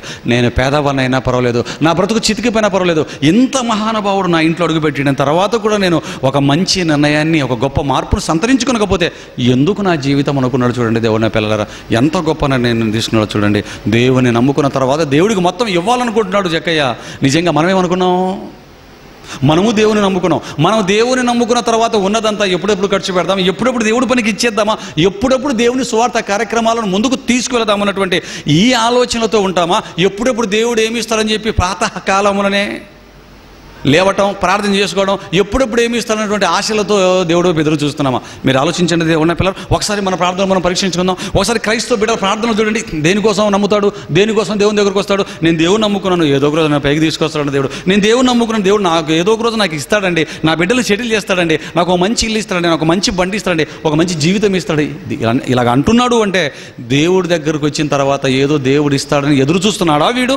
దేవుడికి ఏదైనా చేయాలనుకుంటున్నాడు? మీరు చెప్పండి దేవుడు నా పిల్లలారా. జక్కయ్య జీవితానికి పూర్తిగా ఆపోజిట్లో ఉన్నాం. చూడండి, దేవుని నమ్ముకుని దేవుడికి ఎంతైనా ఇవ్వాలన్నటువంటి మనసు జక్కయ్యదైతే, దేవుని నమ్ముకున్న తర్వాత నాకు ఎంత వస్తుందో అని ఆలోచించే బ్రతుకులు క్రైస్తవుల బ్రతుకులుగా ఉన్నాయి. మీరు ఆలోచించండి ప్రియమైన దేవుని పిల్లలారా, మీరు ఆలోచించండి. ఏమండి, మన ప్రార్థనలు, మన ఆలోచనలు ఇలాగున్నాయి. జక్కయ్య గారి ప్రార్థన, జక్కయ్య ఆలోచన అలాగుంది. మీరు ఆలోచించండి దేవుని పిల్లరా. ఇప్పుడు మనం ముందు పరలోక రాజ్యంలో ప్రవేశిస్తామా? మనల్ని బీట్అవుట్ చేసి జక్కయ్య లాంటి సుంకరులు పరలోక రాజ్యంలో ముందే ప్రవేశిస్తారా? చెప్పండి దేవుని పిల్లరా. ఇప్పుడు చెప్పండి, మీరు ఈ మాటను బట్టి మీరు చెప్పండి, ఎవరు పరలోక రాజ్యంలో ముందు ప్రవేశిస్తారు? ఎవరు ముందు అడుగులు పెడతారు? మీరు ఆలోచించండి. అంతవరకు యేసుక్రీస్తుతో పాటు ఎంతమంది ఉన్నారో కానీ వాళ్ళందరినీ కూడా జక్కయ్య బీట్అవుట్ చేసాడా లేదా? వారందరినీ వెనకేసి ముందుకు పరిగెట్టాడా లేదా? చెప్పండి దేవుని పిల్లరా. ఆలోచించండి. అదండి శంకర్లు అంటే, అదండి జక్కయ్య, అదండి శంకరి ప్రార్థన. మీరు ఆలోచించండి. అందుకే మత్తయి సువార్త 21వ అధ్యాయం 31వ వచనాన్ని మనం చూస్తే, ఎందుకంటే లేటుగా వచ్చినా సరే జక్కయ్య, లేటుగా వచ్చినా సరే ఏదో అంటారు చూడండి, లేటుగా వచ్చినా లేటెస్ట్గా వచ్చాము ఏదో మన తెలుగు వాళ్ళు ఏదో మాట్లాడుతుంటారు. నేను లేటుగా వచ్చిన లేటెస్ట్గా, నిజంగా అది అన్నవాడికి లోకంలో ఉపయోగపడుతుందో లేదో, అప్లై అవుతుందో లేదో, కానీ ఈ మాట జక్కయ్యకి అప్లై అవుతుందో లేదో మీరు ఆలోచించండి దేవుని పిల్లలు. రావటం గొప్ప మార్పుతో, గొప్ప త్యాగపూరితమైన ఆలోచనతో వచ్చారు చూడండి. నిజంగా దీన్ని త్యాగం అంటారా కదా? చెప్పండి. జక్కయ్య చేసిన ఈ పనిని త్యాగం అంటారా కదా? చెప్పండి దేవుని పిల్లరా. ఉన్న దాంట్లో ఫస్ట్ రోజే అప్పుడే ఇంట్లోకి తెచ్చుకున్నాడు, అప్పుడే మారిపోయాడు, అప్పుడే మొత్తం 50% తెగేస్తున్నాడు అంటే, కోసేస్తున్నాడు అంటే దీన్ని త్యాగం అంటారా కాదా? చెప్పండి దేవుని పిల్లరా. నమ్ముకున్నాం కదండి దేవుని. మరి మన జీవితాల్లో ఏ త్యాగాలు ఉన్నాయి చెప్పండి? మన జీవితంలో ఏ త్యాగాలు ఉన్నాయి? లేనివాడు ఇంకా ఎంత ఇస్తాడో అనుకుంటాడు, ఉన్నవాడు ఉన్నదాన్ని దేవుడు ఇంకా ఎంత డెవలప్ చేస్తుంటాడో ఆలోచించుకుంటామే తప్ప మన మార్పు ఒక త్యాగంతో కూడినదిగా ఉంచుకోవాలన్న ఆలోచన మనకు ఉందంటారా దేవుని పిల్లరా? మీరు ఆలోచించండి. అందుకేనండి యేసుక్రీస్తు 21 చెప్తున్నాడు. ఏమండి, నిజంగా ఈ మాటలు వింటున్నప్పుడు, ఈ మాటలు చెబుతున్నప్పుడు మనసులో నాకు ఒక విషయం గుర్తుకొస్తుంది. అదేంటంటే, మరి చిన్నప్పుడు మనం ఒక కథ చదువుకున్నామండి, తాబేలు కుందేలు యొక్క పరుగు పందెపు కథ చదువుకున్నామా? చిన్నప్పుడు పాఠంలో తాబేలు కుందేలు రెండు పరుగు పోటీ పెట్టుకున్నాయట. దానికి గేలు చేస్తున్న తాబేలు, నేనే ఫస్ట్ వస్తాను, నీకు ధైర్యం ఉంటే రా నిందట. అసలే పద అని చెప్పి దాన్ని పోరు తట్టుకోలేకపోతే పందెంలో నిలబడదే, రెండూ పరిగెడుతున్నాయి. ఇది నడుస్తున్నది, ఫాస్ట్గా వెళ్ళిపోయింది. ఎవరు గెలిచారండి చివరికి ఎవరు గెలిచారు? కుందేలా తాబేలా? తాబేలు గెలిచింది. తాబేలే గెలిచింది చూడండి. ఎందుకు? ఇది ముందు ఫాస్ట్ వెళ్ళిపోయాయి. దీని బతుకులో ఇది ప్రొసెస్ ఎప్పుడు నిద్రపోతూ వస్తుంది. ఈ లోపల నిద్ర కునికి తీసేద్దాం అనేసి పడుకుని నిద్రపోయిందట. ఈ లోపల జాగ్రత్తగా లైన్ దగ్గరికి వెళ్ళేటప్పుడు లేచింది ఇది. అయ్యో అని పరిగెత్తే లోపు ఫస్ట్ వచ్చేసింది చూడండి దేవుడిని పిల్లరా. నిజంగా మొదటి నుంచి ఫాస్ట్గా వెళ్ళాలనుకుంటున్న వాళ్ళు మనమైతే జక్కయ్య లాంటి వాళ్ళు, ఇదిగోండి ఆ శంకర్ లాంటి వాళ్ళు ఎంత ఈజీగా బీట్అవుట్ చేసుకుని వెళ్ళిపోతున్నారో చూడండి దేవుడిని పిల్లరా. వారికి ఉన్నది భయం, వారికి ఉన్నది త్యాగం. మనకు లేనిది భయం, మనకు లేనిది త్యాగం. మీరు ఆలోచించండి. మీరేమనుకోకపోతే ఒక మాట చెప్తానండి, మీరేమీ అనుకోమనంటే ఒక మాట చెప్తాను. అదేంటో తెలుసా దేవుని పిల్లరా? చర్చికి వచ్చి ఆలయాల్లో ఉన్నటువంటి మనకంటే దేవుడంటే ఎవరికి ఎక్కువ భయం ఉంటుందో తెలుసా అండి? దేవాలయాలకు రాకుండా, దేవుడి దగ్గర ఉండకుండా, బయట రోడ్ల మీద తిరుగుబోతులుగా, తాగుబోతులుగా, వ్యభిచారంగా తిరుగుతున్న వారికే దేవుడంటే ఎక్కువ భయం ఉంటుంది దేవుని పిల్లరా. దేవాలయాలకు వస్తున్న వారికి ఎక్కువ భయం ఉంటుందా? దేవాలయాల్లోకి రాకుండా బయట తిరుగుతున్న వారికి ఎక్కువ భయం ఉంటుందా? ఎవరికి ఎక్కువ భయం ఉంటుందండి?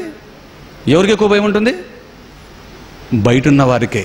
ఎందుకంటే దేవుడి వస్తువు అన్నా, దేవుడికి సంబంధించిన డబ్బులన్నా వాడు తగలడానికి భయపడతాడా, గజగజలాడిపోతాడా? దేవుడు వస్తువులు తగలంటే గజగజలాడిపోతాడు.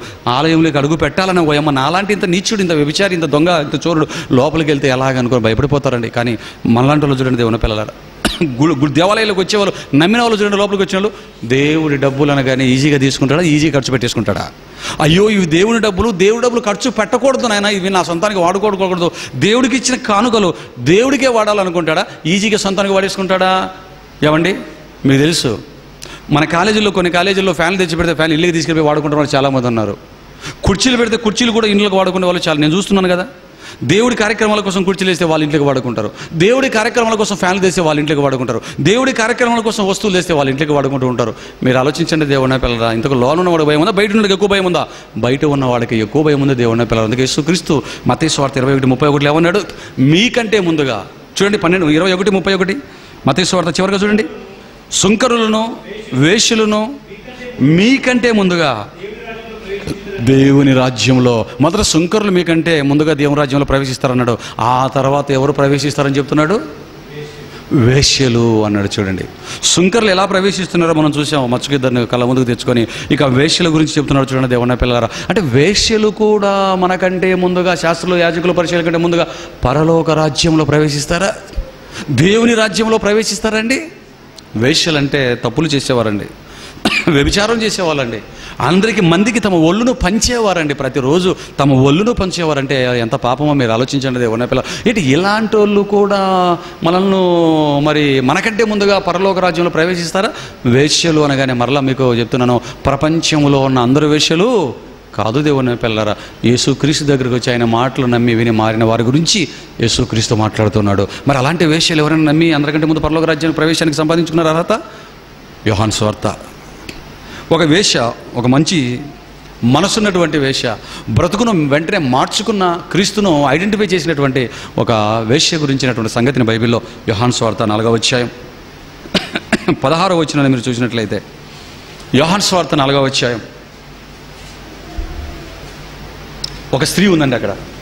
ఆవిడ వేశ్య అండి.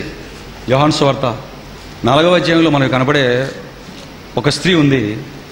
మనసు ఉన్నతంగా ఉన్నప్పటికీ ఇదిగో క్యారెక్టర్ మాత్రం వేశ్యగా ఉంది. ఆవిడ గురించి రాస్తూ యేసుక్రీస్తు చెప్పినటువంటి మాటలు 4వ అధ్యాయం యోహాను సువార్త 16వ వచనం, యేసు నీవు వెళ్ళి, ఎందుకంటే యేసుక్రీస్తు వారు మార్గమధ్యం వెళ్తున్నప్పుడు సమరయులకు సంబంధించిన ఒక ఊరు రాగానే ఒక బావి దగ్గర కూర్చున్నాడు. నీళ్లు చేదుకోవడానికి వచ్చినటువంటి ఒక సమర స్త్రీ వచ్చింది. ఆవిడ నీళ్లు చేదుకుంటుంది, నీళ్ళు అడగటం.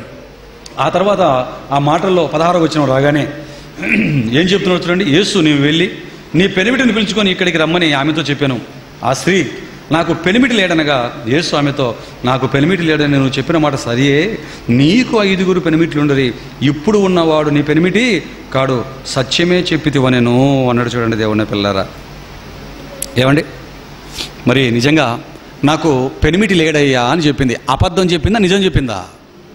ఆవిడ చెడ్డదన్న సంగతి ఒప్పుకునుందా, ఒప్పుకోలేదా? నాకు పెనిమిటి లేడు అనింది. యేసుక్రీస్తు వెంటనే 5 ఉన్నారమ్మా, ఇప్పుడు ఉండేవాడు మరొకడు ఉన్నాడు, 6వ వాడు అన్నాడంటే ఆవిడ ఒక వేశ్య అన్న సంగతి క్రీస్తుకు తెలుసు, ఆవిడకు కూడా తెలుసు. చూడండి దేవుని పిల్లలారా, ఆవిడేం బాధపడలేదండి యేసుక్రీస్తు ఆ మాట చెప్పినందుకు. కానీ దేవుని పిల్లలారా, నిజంగా సమరస్త్రీతో అక్కడ మాట్లాడుతున్న ఆ సంభాషణ మనం గమనించినట్లయితే, యేసుక్రీస్తు వారు సమరస్త్రీతో ఎన్ని గంటలు మాట్లాడాడండి? అక్కడ ఎన్ని గంటలు? అక్కడ రోజులు ఏమైనా మాట్లాడా? పోనీ మధ్యాహ్నం నుంచి సాయంత్రం వరకు ఏమైనా మాట్లాడా? ఉదయం నుంచి మధ్యాహ్నం వరకు ఏమైనా మాట్లాడా? ఎక్కువసేపు మాట్లాడలేదండి. ఆవిడ నీళ్ళ కోసం వచ్చింది, ఈయన మాట్లాడడానికి వెళ్ళాడు. కొన్ని నిమిషాలు మాత్రమే వారి సంభాషణ సాగింది. దేవున్న పిల్లల గంటలు పూటలు జరగలేదు. కొద్దిసేపే మాట్లాడాడు. కానీ ఈ కొద్దిసేపు మాట్లాడిన మాటల్లో, యేసుక్రీస్తుతో ఈ కొద్దిసేపు మాట్లాడిన మాటల్లో ఆవిడ ఏం పసిగట్టిందో, ఏం తెలుసుకునిందో తెలుసా అండి? 19వ వచనానికి మీరు వచ్చినట్లయితే, 4వ అధ్యాయం 19వ వచనానికి వచ్చినట్లయితే ఆవిడ ఏం పసిగట్టిందో చెప్తున్నాడు చూడండి. అప్పుడు ఆ స్త్రీ, అయ్యా నీవు ప్రవక్తవని గ్రహించుచున్నాను. చూశారండి, నీవు ప్రవక్తవని గ్రహించుచున్నాను అనిందండి. మాట్లాడిన కొద్దిసేపే, కొద్ది మాటల్లోనే యేసుక్రీస్తు ఒక మంచి దైవ ప్రవక్త అన్న సంగతి ఈవిడ గ్రహించిందా? ఎంత ఈజీగా కనిపెట్టేసిందో మీరు ఆలోచించండి దేవున్న పిల్లలారా. ఎంత ఈజీగా కనిపెట్టేసిందో చూడండి. ఈవిడ ఎక్కువసేపు మాట్లాడకపోయినా ఆయన మాటలు, ఆయన చూపులు, ఆయన చేష్టలు, ఆయన ప్రవర్తనను బట్టి, ఆయన చెబుతున్న వాక్య భావాన్ని బట్టి వెంటనే లేట్ లేకుండా అయ్యా నువ్వు ప్రవక్తవని నేను గ్రహించుచున్నాను అనేసి పట్టుకుందో చూడండి దేవున్న పిల్లరా. ఏమండి, ఈ వ్యభిచారి అయినటువంటి సమరస్త్రీ యేసుక్రీస్తు ఒక ప్రవక్త, దైవ ప్రవక్త అనేటువంటి సత్యాన్ని పట్టుకోవటానికి ఎంతోసేపు పట్టలేదు దేవున్న పిల్లరా. ఏమండి, మరి యేసుక్రీస్తు మాటలు సమరస్త్రీ కంటే ఎక్కువ ఎవరు విన్నారు? యేసుక్రీస్తుని ఎక్కువ ఎవరు చూశారు? ఆయనతో ఎప్పుడు ఎవరు తిరిగారండి? యూదులు తిరిగారు, శాస్త్రులు ఉన్నారు, పరిచయులు ఉన్నారు. ఏమండి, వీళ్ళంతా ఉన్నారండి. మరి వీరు యేసుక్రీస్తు గురించి ఇచ్చిన స్టేట్మెంట్ ఏంటి? సమరస్త్రీ అయ్యా నువ్వు ఒక ప్రవక్తని గ్రహించుచున్నాను అనింది. మరి యూదులు కానివ్వండి, శాస్త్రులు కానివ్వండి, పరిచయులు కానివ్వండి, వారు యేసుక్రీస్తును చూసి ఆయన మాటలు విని వారు ఆయన గురించి ఇచ్చిన స్టేట్మెంట్ బైబిల్లో ఉంది. ఒక్కసారి యోహాను సువార్త 8వ అధ్యాయం 48వ వచనంలో క్రీస్తు మాటలు అన్నిసార్లు అంతసేపు విన్నటువంటి వీరు ఆయన వెనుకే తిరుగుతూ ఎక్కడుంటే అక్కడ వింటూ ఆయన తప్పులు పట్టుకోవాలని ఆలోచించిన యూదులు కానీ, శాస్త్రులు కానీ, పరిచయులు కానీ యేసుక్రీస్తును ఆయన మాటలు విన్న తర్వాత వాళ్ళు ఇచ్చిన స్టేట్మెంట్ అక్కడ చెప్తున్నారు చూడండి. 4:48 యోహాను సువార్త 8:48 చూడండి.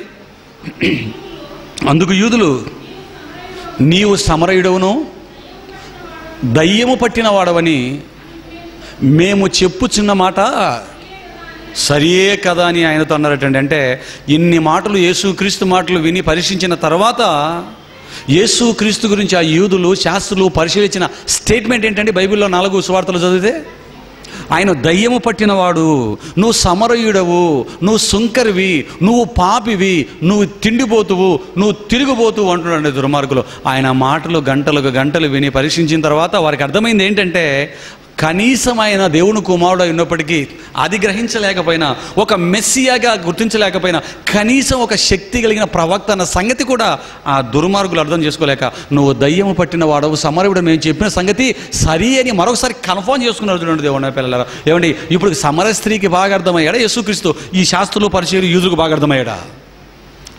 సమర స్త్రీకి, ఒక వేశ్యకి యేసుక్రీస్తు అర్థమైపోయి మాట్లాడిన కొద్దిసేపట్లకే నువ్వు ప్రవక్తవని నేను గ్రహించుచున్నానయ్యా అని వెంటనే పసిగట్టేసింది. అంతేకాదు, ఇంకా మీరు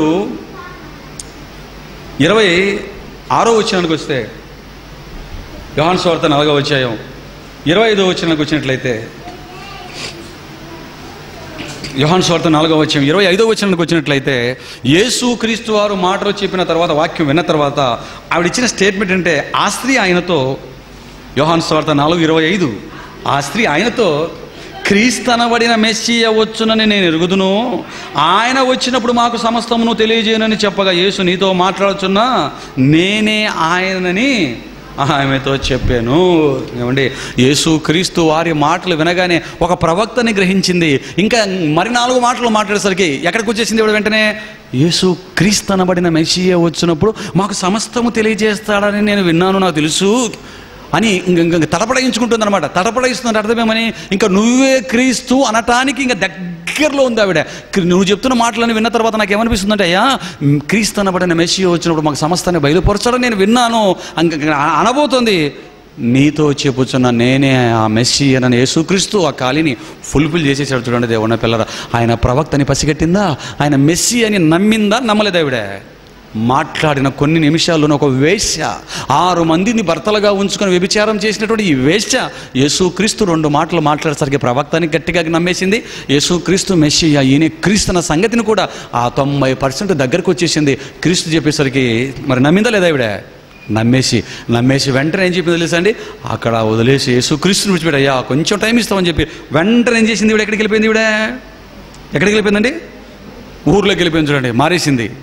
అయ్యో బాబోయ్, మెస్సీయ వచ్చేసాడు, ప్రవక్త వచ్చేసాడు. పసిగట్టేసింది, కనిపెట్టేసింది. ఏమండి, ఏ లేఖనాల పరిజ్ఞానం లేకపోయినా తనకు తెలిసిన కాస్తో కూస్తో జ్ఞానంతో ఒక వేశ్యగా ఉంటున్నప్పటికీ యేసుక్రీస్తును పసిగట్టి, ఏమండి నిజంగా మాటలు ఆలోచిస్తున్నప్పుడు ఆ శాస్త్రులు పరిచయులు యూదులు అన్ని గంటలకు రోజులు విన్నవారు వారు దేవుని రాజ్యంలోకి ప్రవేశిస్తారా? వారందరికంటే ముందు ఈ సమరయ స్త్రీని వేశ్య ప్రవేశిస్తుందా? మీరు ఆలోచించండి దేవుని పిల్లలారా. వేశ్య ఎలా బీట్అవుట్ చేసిందో చూడండి, ఎంత ముందుకు వెళ్ళిపోయిందో చూడండి వాళ్ళని వెనక్కి నెట్టి.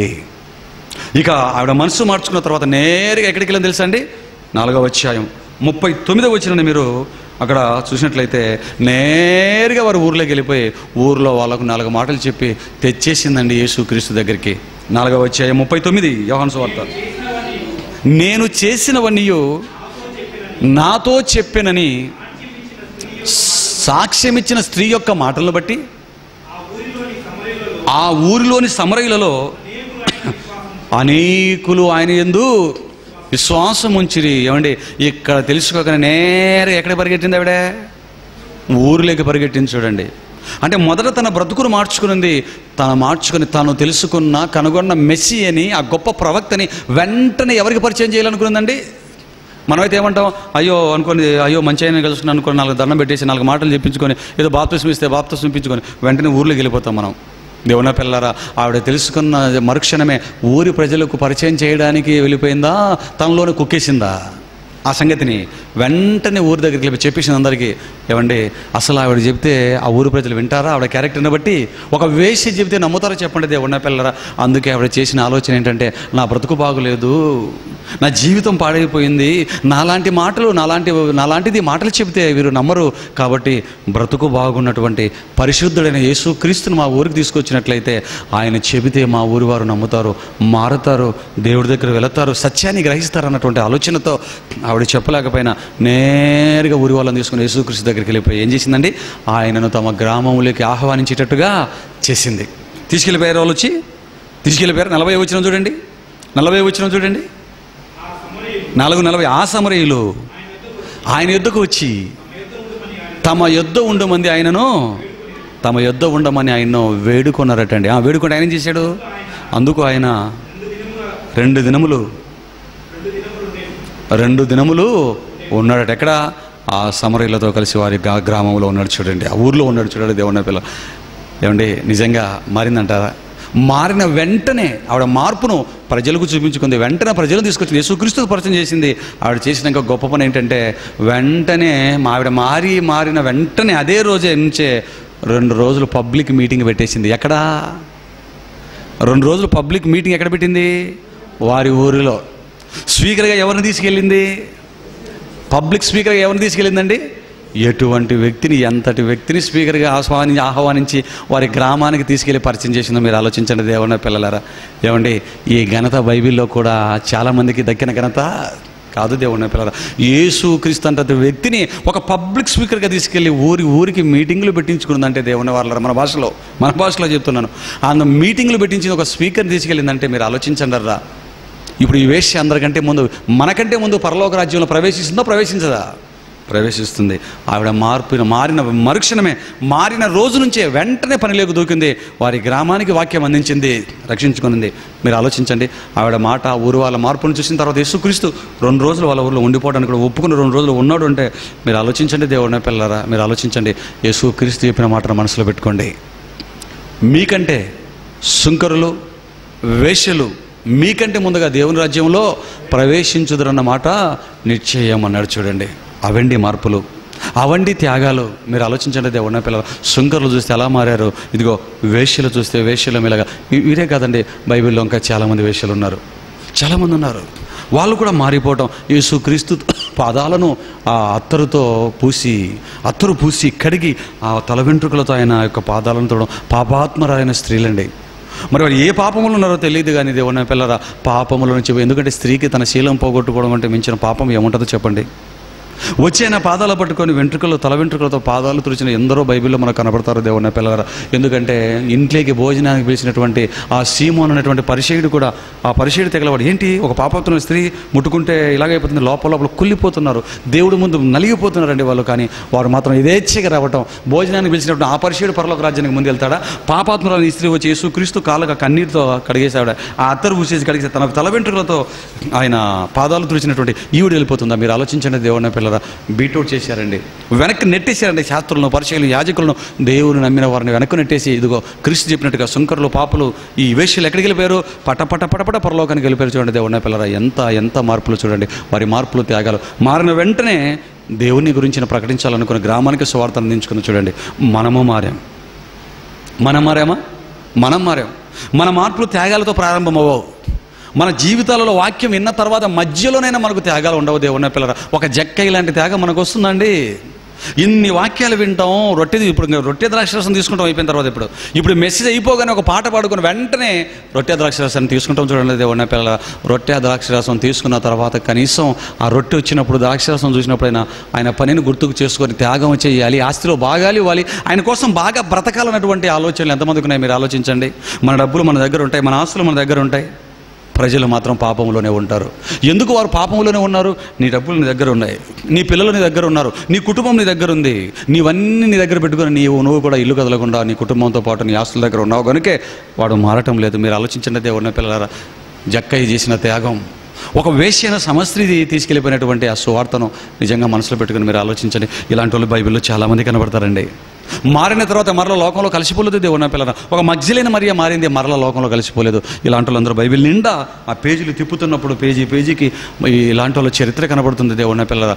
మారారు, మరల లోకంలో కలిసిపోవడానికి వాళ్ళు ఇష్టపడలేదు చూడండి దేవుని పిల్లరా. మనము మారాం. ఏమండి, మనం మారక మునుపు సుంకర్లంత పాపలము కాదు, వేశ్యల మాదిరి భయంకరమైన వ్యభిచారం కూడా మనం కాదు కదా దేవుని పిల్లరా. అంత పాపం నుంచి మనమేం రాలేదు. వాళ్ళ తప్పులతో, వాళ్ళ పాపాలతో పోల్చుకుంటే మన తప్పులు, మన పాపాలు చిన్నవే. మనం అంత దుర్మార్గులంగా మనం బతకలేదు. వేశ్యలుగా వ్యభిచారం చేసి వచ్చిన వాళ్ళు ఎంతమంది ఉన్నారు చెప్పండి. ఏంటి, నేను రెడ్ లైట్ ఏరియా నుంచి వచ్చి దేవుని నమ్ముకున్నానండి అన్న వారు ఉన్నారా? మన స్త్రీలలో ఎవరైనా ఉన్నారా అండి? లేదు కదండి. నేను ఒకనాడు రెడ్ లైట్ ఏరియాలో వ్యభిచారం చేస్తూ వచ్చానండి దేవుని దగ్గరికి. మగవాళ్ళు ఎవరైనా ఉంటారు చెప్పండి దేవుని పిల్లలు? ఎక్కడో నోటికో కోటికో ఎక్కడో ఉంటాడు తప్ప నిజంగా సంఘాల్లో ఉన్న వాళ్ళు ఎక్కువ మంది మనందరం కూడా అంత భయంకరమైన పాపాల నుంచి వచ్చిన వారం కాదు దేవుని పిల్లలారా. అంత భయంకరమైన వేశ్యలమో వ్యభిచారం కాదు మనం. కాదండి, ఆయన మారాం. మరి నిజంగా అంత పాపులే మారేసి వారి పాపాలను కడుక్కొని అందరికంటే ముందుగా ఎదుగో వారందరూ బీటౌట్ చేసి ముందుకు వెళ్ళిపోతున్నప్పుడు దేవుని పిల్లరా, అంత పాపం చేయకపోయినా మనం ఎందుకు మారకూడదు? మనం ఎందుకు బ్రతుకులను నిశ్చయించుకోకూడదు? మనం ఎందుకు త్యాగాలు చేయకూడదు? మనం ఎందుకు దేవుడిని కుమారుడిని యేసుక్రీస్తును ప్రపంచానికి ప్రకటించడంలో బాల్యభాగస్వం కాకూడదు? మీరు ఆలోచించండి దేవుని పిల్లరా. ఎందుకు గుప్పిలు విప్పకూడదు? ఎందుకు బ్రతుకులు పనంగా పెట్టకూడదు? ఎందుకు దేవుడి కోసం ముందుకు వెళ్ళకూడదు? ఎందుకంటే మనం వచ్చి వింటమే తప్ప మనం నేర్చుకోము, నలుగురు నేర్పం దేవుని పిల్లలారా. వచ్చి కూర్చొని విని వెళ్ళిపోతాం. అందుకే మొదటి మిస్ అయిపోగానే మిమ్మల్ని అడిగాను, రేఖాబీలు అంటే ఎవరండి? వారు చేసినటువంటి మేలు ఏంటండి, మంచి ఏంటండి, ఇశ్రాయేలు చేసుకున్నటువంటి కీడు ఏంటండి అని అడిగాము. ఎందుకంటే దేవుని పిల్లలారా, ఈ మెసేజ్ ఈరోజు మీరు విన్నారు అంటే మరలా మీ జీవితంలో మీరు మారకూడదు, మరలా మర్చిపోకూడదు. మీరు ఈ మెసేజ్ని, ఇదిగో ఈ మెసేజ్ విన్నారంటే మీ జీవితంలో మీరు మర్చిపోకూడదు. బైబిల్లో జక్కయ్య గారు రాగానే ఆయన చేసిన త్యాగం మరి కళ్ళ ముందుకు వచ్చేయాలి. బైబిల్లో ఇదిగోండి సమర స్త్రీ గురించిన సందర్భం వచ్చిన పాట, ఎక్కడైనా సమస్య గురించి విన్నా, జక్కయ్య గురించిన మాటలు విన్నా, ప్రార్థనలు ఎవరైనా ఆయన పేరు ఎత్తగానే వెంటనే మారిన రోజు చేసిన త్యాగం గుర్తుకు రావాలి. సమర స్త్రీ అనగానే మారిన వెంటనే యేసుక్రీస్తును తన ఊరికి ఆహ్వానించి మారిపోయి అనేకులను మార్చిన సందర్భాలు ఇవన్నీ కళ్ళ ముందుకు రావాలి. దేవుని పిల్లరా, మీరు ఆలోచించండి. అందుకే యేసుక్రీస్తు చెప్పిన మాట, మీకంటే ముందుగా సుంకరులను వేశ్యలను దేవుని రాజ్యంలో ముందు ప్రవేశిస్తారు, ఇది నిశ్చయంగా మీతో చెప్పుతున్నాను అన్నాడు. ఇందుకు ఈ మాట ఎందుకు చెప్పాడు? ఆ పైకెళ్ళి చదివినట్లయితేనండి, పనికి వెళతానని చెప్పి ఒకడు వెళ్ళనివాడు ఒకడైతే, పనికి వెళ్ళనని చెప్పి వెళ్ళినవాడు ఒకడు ఉన్నాడు. చూడండి దేవుని పిల్లలారా, మీరు చదివితే పైకి వెళ్ళి ఇంటికి వెళ్ళి చదువుకుంటే టైం అయింది కాబట్టి నేను ముగిస్తున్నాను. మీరు ఆ 21వ అధ్యాయం మీరు మొదటి నుంచి చదివినట్లయితే, ఇద్దరున్నారు పని వాళ్ళు, నాయన మీరు వెళ్ళి పొలంలో పని చేయమని మొదటి వాడికి చెప్తే వాడేమన్నాడు, నేను వెళ్ళను అని చెప్పాడు. తర్వాత మనసు మార్చుకొని వెళ్ళాడు. రెండో వాడికి ఒరే పొలంలో వెళ్ళి పని చేయరంటే వెళతానని చెప్పి తర్వాత వెళ్ళలేదండి. ఒకడు వెళతానని చెప్పి వెళ్ళనివాడు ఒకడైతే, వెళ్ళను అని చెప్పి వెళ్ళినవాడు ఒకడు. నిజంగా ఈ ఇద్దరి గురించి ప్రశ్న అడిగి వీరిలో ఎవరు గొప్పవాడు అన్నాడు. మొదటివాడా రెండోవాడా? వెళ్ళను అని చెప్పి వెళ్ళిన మొదటివాడా, వెళ్తాను అని చెప్పి వెళ్లకుండా పోయినటువంటి రెండోవాడా? వీరిద్దరిలో ఎవరు దేవుని చిత్తాన్ని నెరవేర్చారు చెప్పండి రా యూదులారా అని అడిగాడు. మొదటివాడే అన్నారండి వారు. అవును, మొదటివాడు వెళ్ళను అని చెప్పి వెళ్ళాడండి. నిజంగా వాడి మీద దేవుడికి మరి ఆశ లేదు. వాళ్ళు వెళతారనే గ్యారంటీ లేదు. ఒకవేళ ఆశ అంటూ ఉంటే, వెళతారన్నటువంటి తన కోసం చెబుతారన్నటువంటి ఆశ అంటూ ఉంటే దేవుడు ఎవరి మీద ఆశ పెట్టుకుంటాడండి?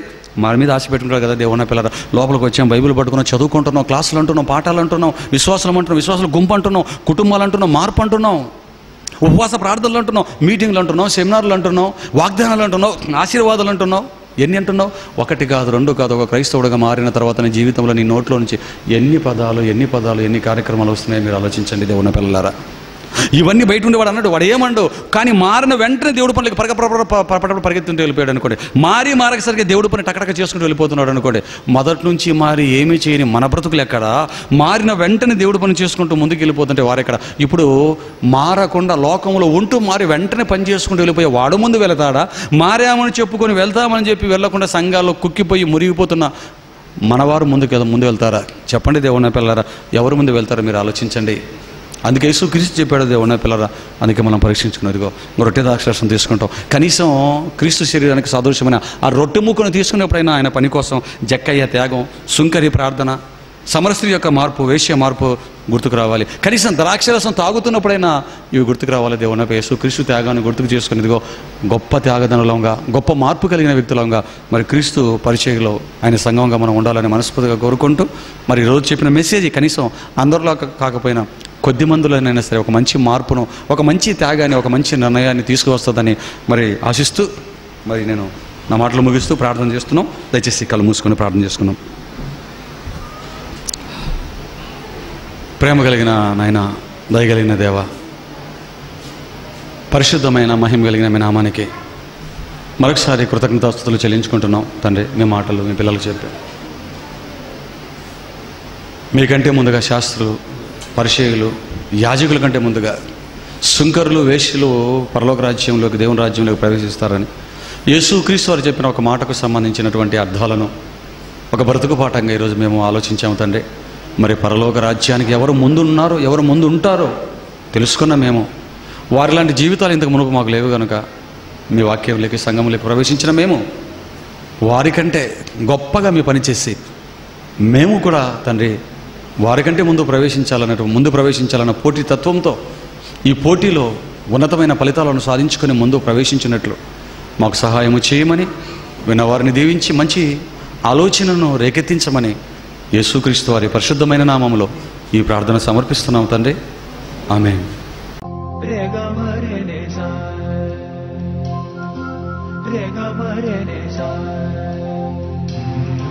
Rega